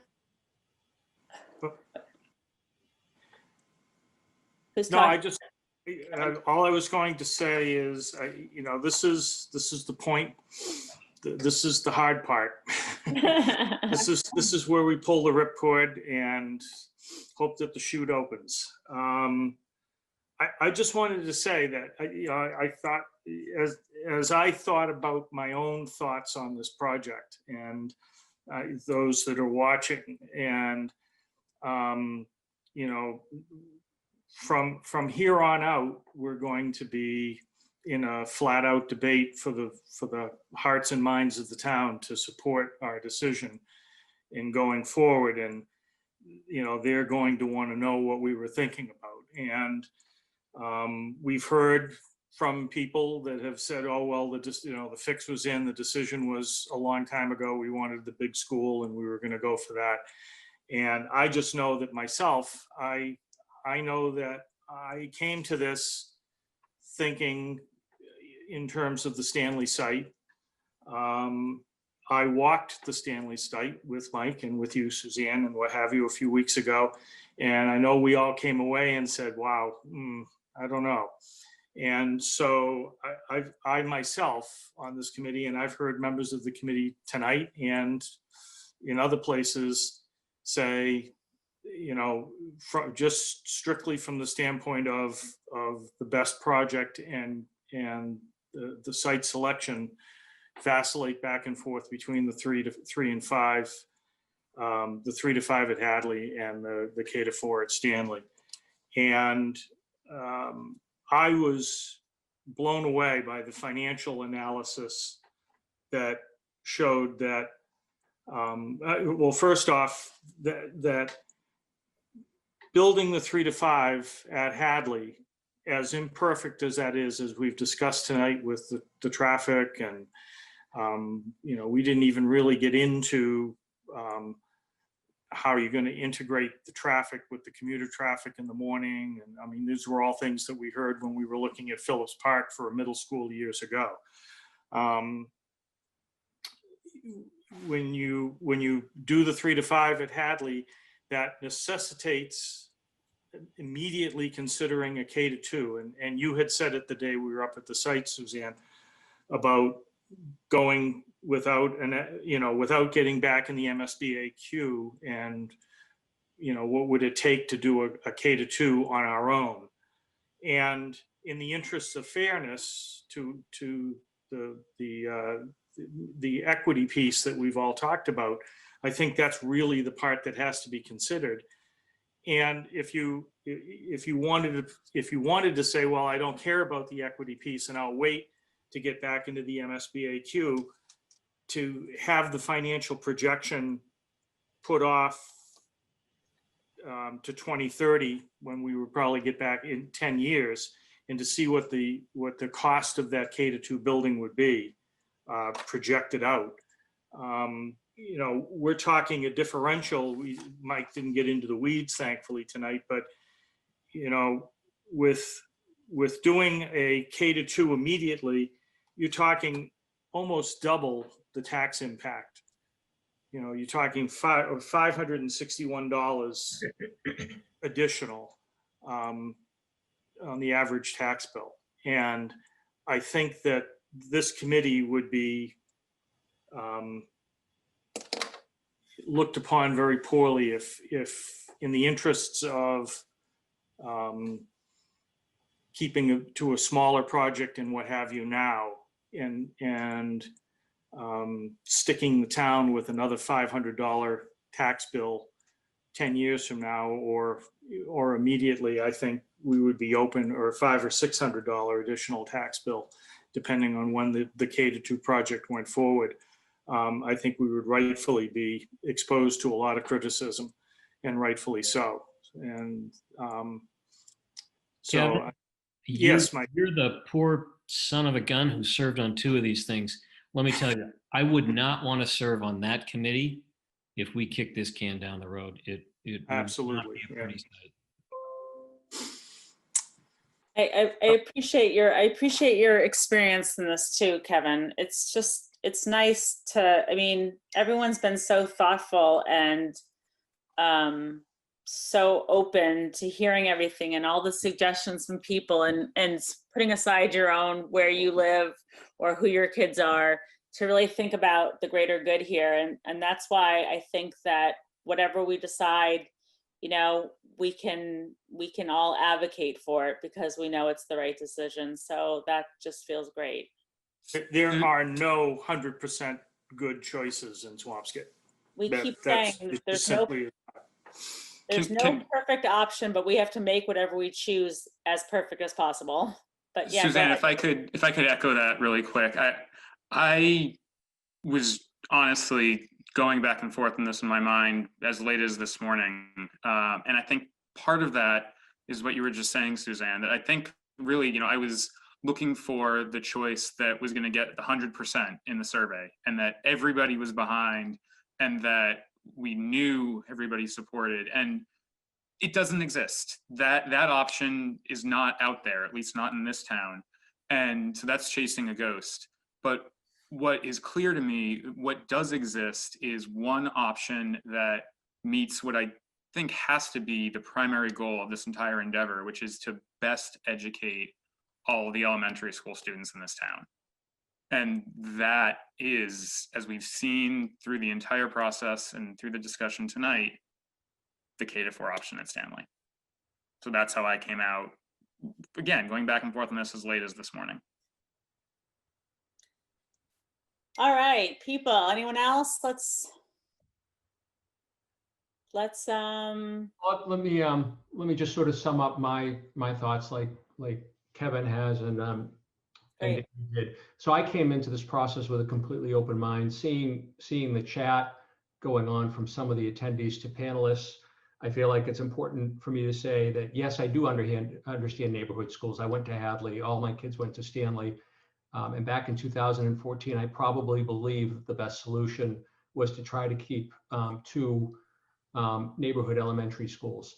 In the last 2 years of all of the SBC meetings and visiting schools and educational forums I've been to, and understanding the finances involved with building and operating several schools instead of one, I've definitely come away from the idea that we cannot have neighborhood schools. They don't work, and they're not the best way to educate our kids, and they're not financially feasible. So that pretty much eliminates the idea of just a current K-4 at Hadley. And I know, Eric, you were concerned with the vote pie chart, showing the number of people who favored a Hadley. I think for K-4, I think some of those people, it's not necessarily favoring the Hadley site. Some of those people were saying yes because they wanted the cheapest option. Some of those people were saying that they wanted to keep the neighborhood schools. And I think we can do a very good job over the next year of making sure people are educated about all of the educational purposes of grade consolidation, right? Whether that's a 3 through 5 scenario or the K-4, there's no doubt in my mind, as Pam said a couple of weeks ago, that doing neighborhood schools K-4 is just not an option. So now when we get down to the 3 through 5 or a K-4, a mentor of mine, talked about the fact that perfection is the enemy of good. We don't have to worry about having perfection here, as Kevin said. It's really what can we do that's best. And the K-4 clearly wins the score on the educational vision. Not only have I heard that from Pam and her team, but in visiting other schools with grade consolidations and special ed programs, I'm convinced that a K-4 does that the best. We've clearly seen that the financial situation is the best for a K-4. I think Jill Sullivan said it best at the joint meeting when, we're talking about another cost of $120 million to $270 million to do that second school, depending on whether we get SBA funding or not, which is kicking the can down the road. And I'm not in favor of doing that. So at the end of the day, I was concerned about the size. And the question was, does the Stanley neighborhood, Nason and Forest Ave, where I have family members and I have friends living, does that community get so disrupted that it's worth that cost? Is it worth just doing the 3 through 5 at Hadley and pushing for a K-2, even if we pay for it out of our pockets? And even if it may not be the best educational vision, it might be good enough. And I think what did it for me tonight, and I was really on the line today, is hearing about the fact that the opportunity to mitigate the density and traffic issues, we have a better chance of doing that at Stanley than we do at Hadley. Because that's really what it comes down to for me. Which neighborhood can we do the best job of accommodating this? So When we do the vote tonight, I will end up supporting the K through 4. I suspect I'm losing some friends either way because I have friends in each neighborhood. But I agree with Neil that we need to make sure that the town takes care of public or public/private use of Hadley, because I think some people wanted to keep Hadley as a non-commercial or completely commercial project. And we really have to work with the Stanley, Forest Ave, Nason neighborhoods, the Forest Ave extension neighbors. We really need to make sure, Lee, David, I'm saying this to both of you, we need to make sure we take care of the neighbors of the school. Thanks. Hey, Scott, I just want to say that if you lose any friends over this, shame on them, because you are such a thoughtful and generous person. I know you're really struggling with this, but I really appreciate you and the way you're role modeling, the concern and asking tough questions and pushing us all a little bit to like really flesh this out, and I'll be your friend. Well, thank you for that, Suzanne. I mean, the last time I was part of such a tough choice was being on FinCom when we closed Michon School, and there are still people not talking to me. Oh, that makes me really sad. All right, Katie Porter wants to talk.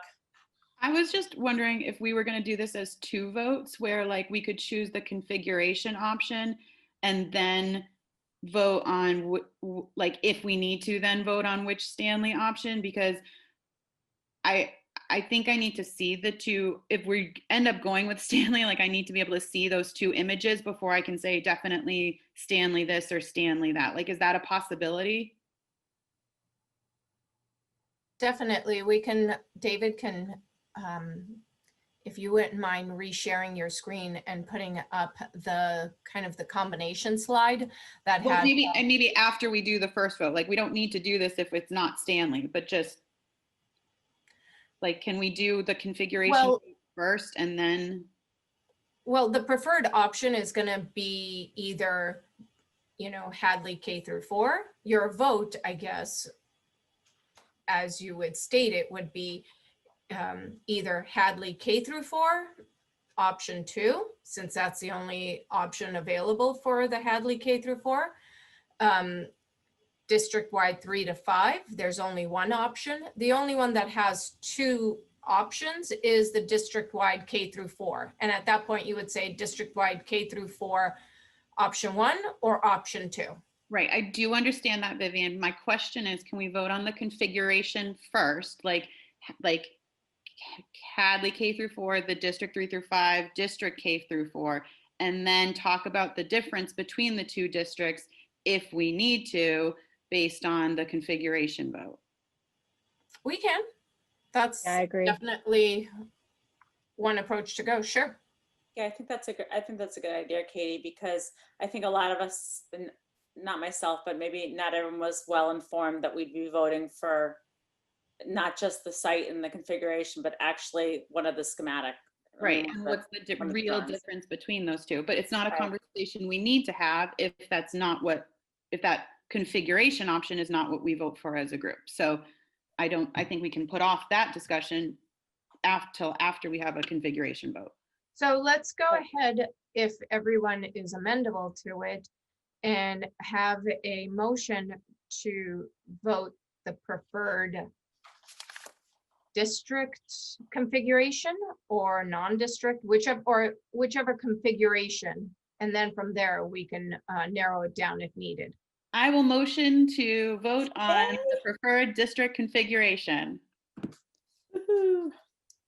Second. Who seconded? I'm sorry. Scott.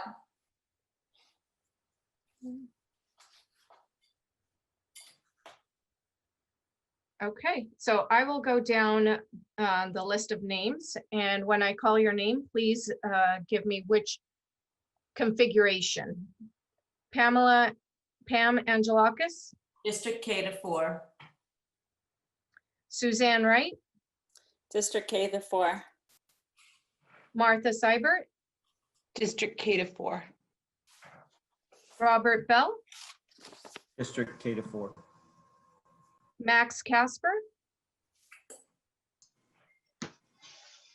District K to 4. Mary Beth Shea. Oh, I'm sorry, she was absent. Oh, no, I'm here. Oh, It's District K to 4. okay.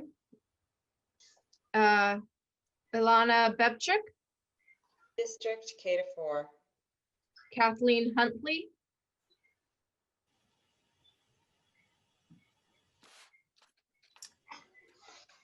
I thought she was here earlier. I think she had to step away. We'll come back to her. Martha Raymond, District K to 4. Katie Roberts, District K to 4. Christina Colella, District K to 4. Michael McClung. Madam Chair, with a point of personal privilege, I'm just going to point out that I am absolutely impressed with the entire process we've been through, and I've been through more property site walks, hikes through different locations, but I feel my role on this committee will be best served if I consider my future role in front of town meeting and I vote present.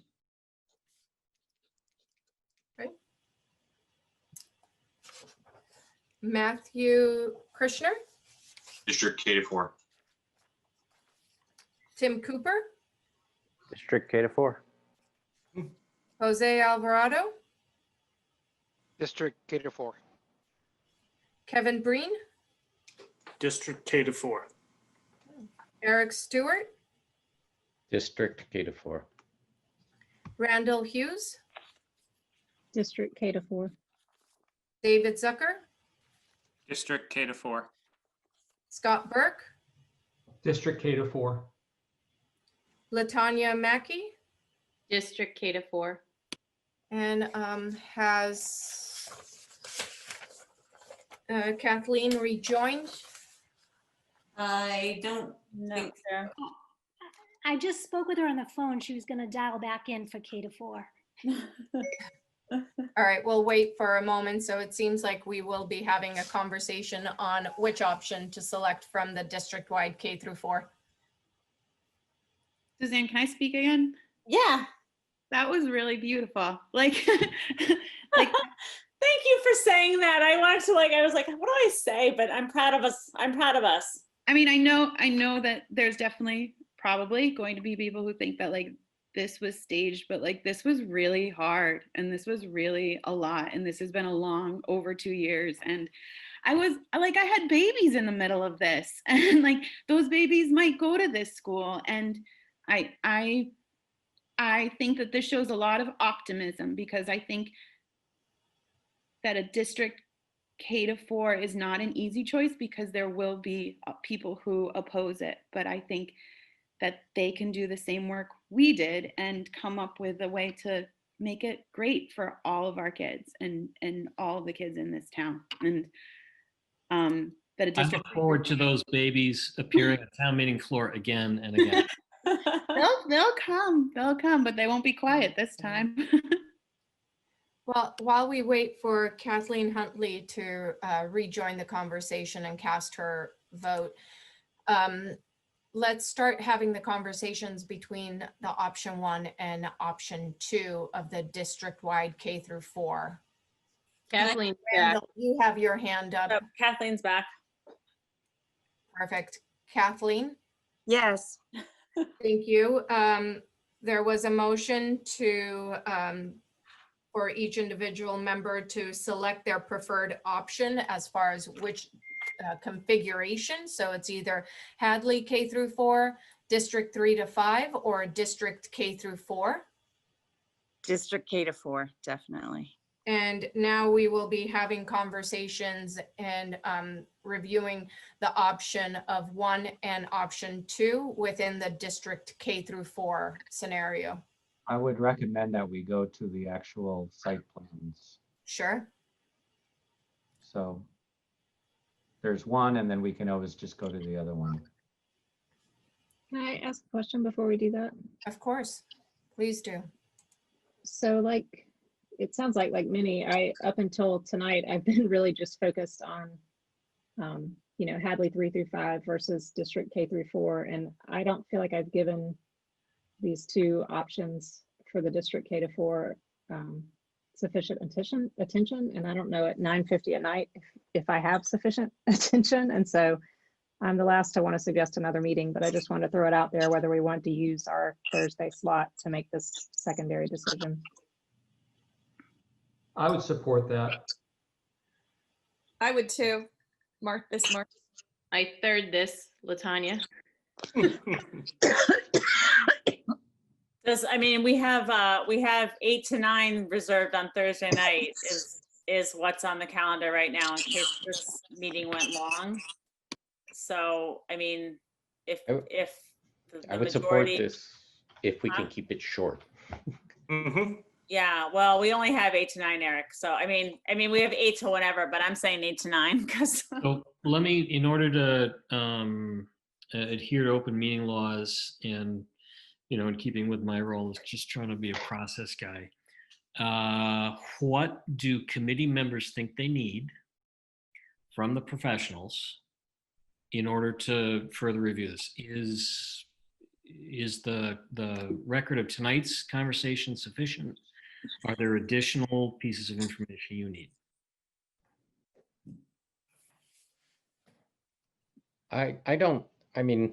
Okay, so the implications, I think, what does it mean for Stanley? One of them forces that there's no choice anymore. Stanley has to have temporary schooling during the construction. Is that correct?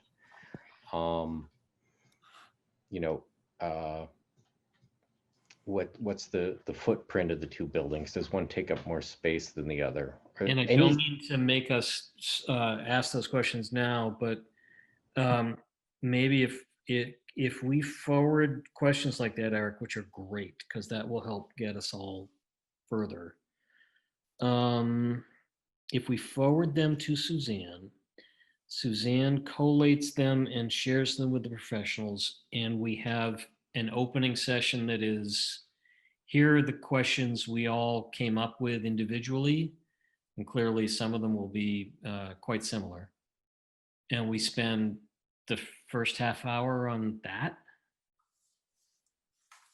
I'm trying to make sure we get to a vote in the limited slot we've got, knowing that there are good questions like Eric's.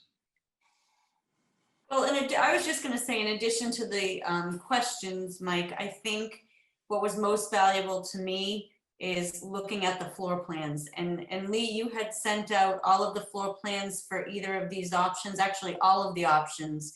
And I think just looking at them more closely is also incredibly helpful on top of the questions. For me, it was anyway. Yeah, I was going to say, if we could have access, we probably already do, but I just wasn't focused on this question. If we could have access to like these slides, that would be really helpful. These slides, I have already uploaded them onto the shared drive. So you should have them readily available.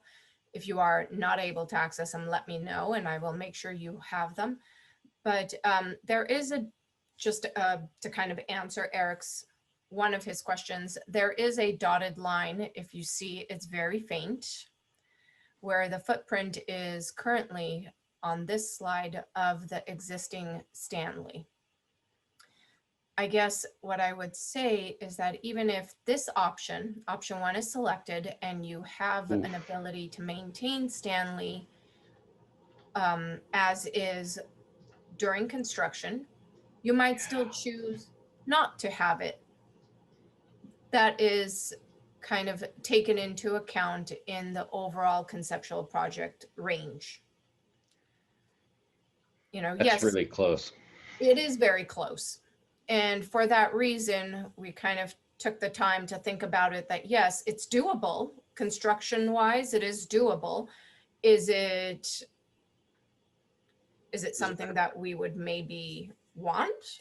So just one issue around this is that I think a lot of people, at least in the public poll from the public side, went into it thinking that this option, meant that we didn't need temporary housing for the students. So that's going to be a bit of a sticker shock. If there's a financial impact, right? Right. No, I mean on the effect on the kids. I don't mean on the price tag.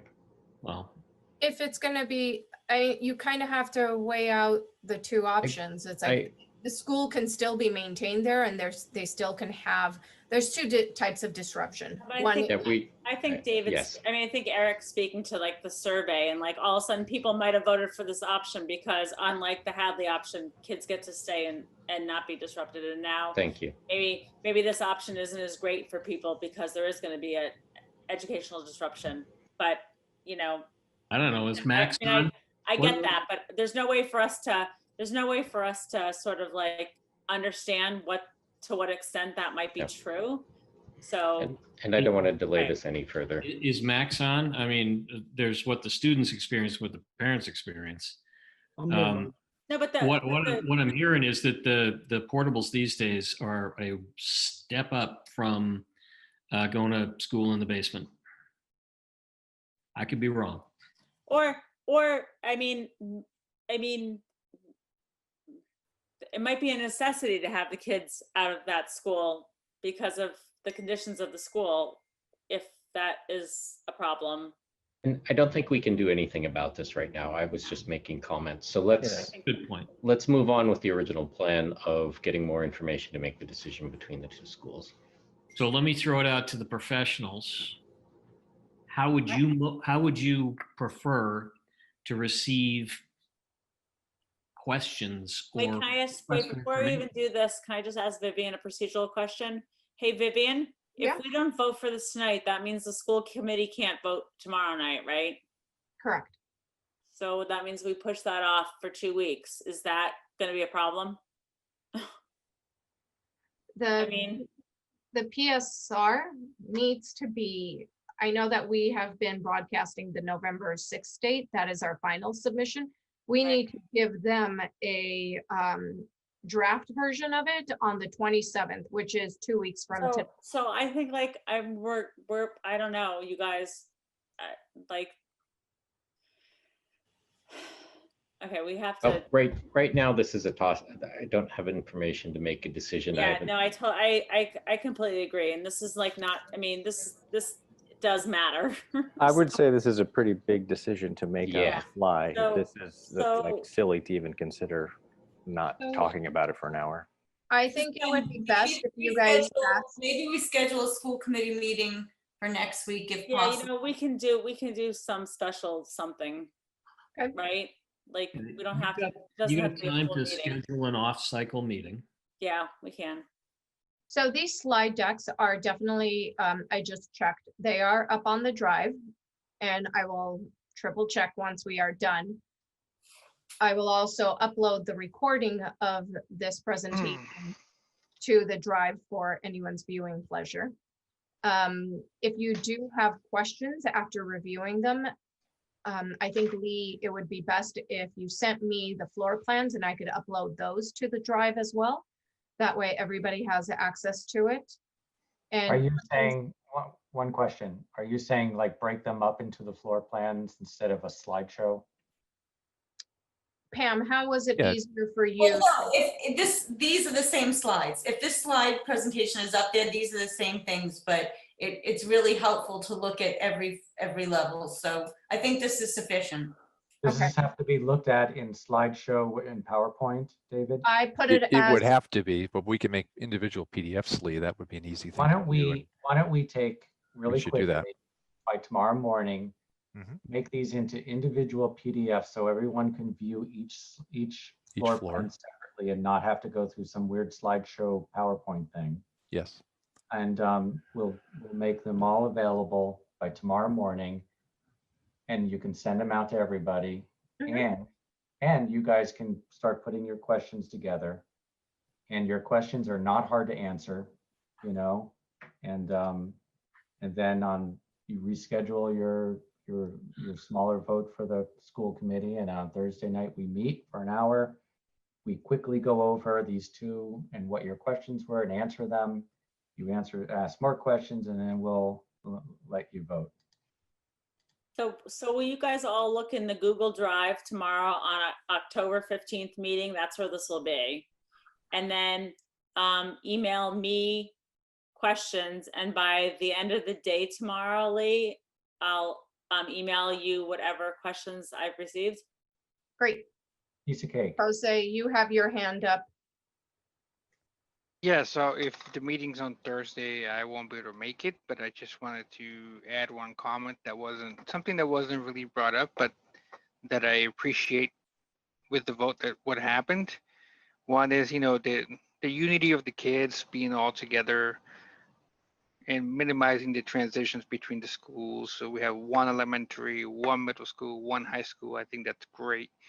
And especially when it comes from a diversity perspective for minority kids, being consistent and not being put in different schools. And it just eliminates that conversation of, what school, why is he going to that school and not the other? And I think that brings a lot of equity to no matter where you come from, you have access to everything that everybody else has. So I think diversity is pretty important in life. And I think that really helps that culture and helps cultivate that. So a lot of good points today, and I think they were all very excellent. And I just want to bring up that point of view.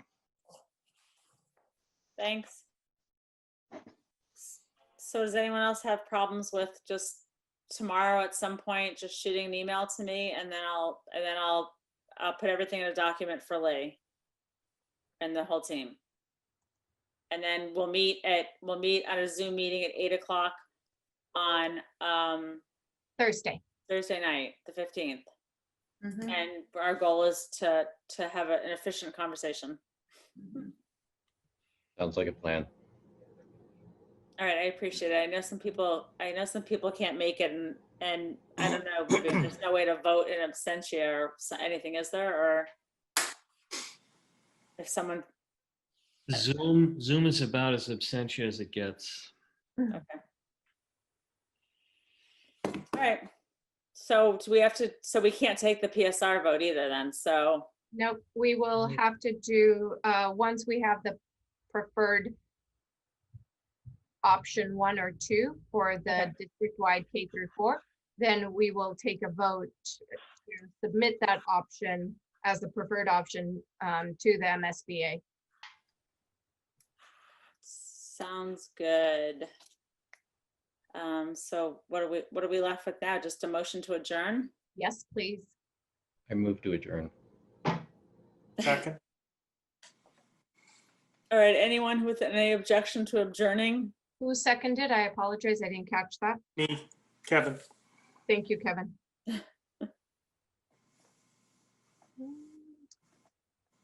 If no one objects, at 10:02, it will be recorded that this meeting was adjourned. Thanks, everybody. Thank you. Yay, everyone. thank you, everyone. Thank you, everyone, so much for all your thoughtfulness and being so thorough and participating so well. Really appreciate it. And now the work starts. Thank you. Thank you. All right. Good night, everyone. Good night, everybody. Night. Good night. Night. all. Night. Hey, Pam. Congratulations, Suzanne. Hey, Kevin, thank you. I really appreciate you chiming at the end because I was just like, how can I say it like that? You were so nice. That was perfect. Happy ripcord pull. Yeah, thank you. Ooh, my share brain free falling. Now the free fall begins. Right?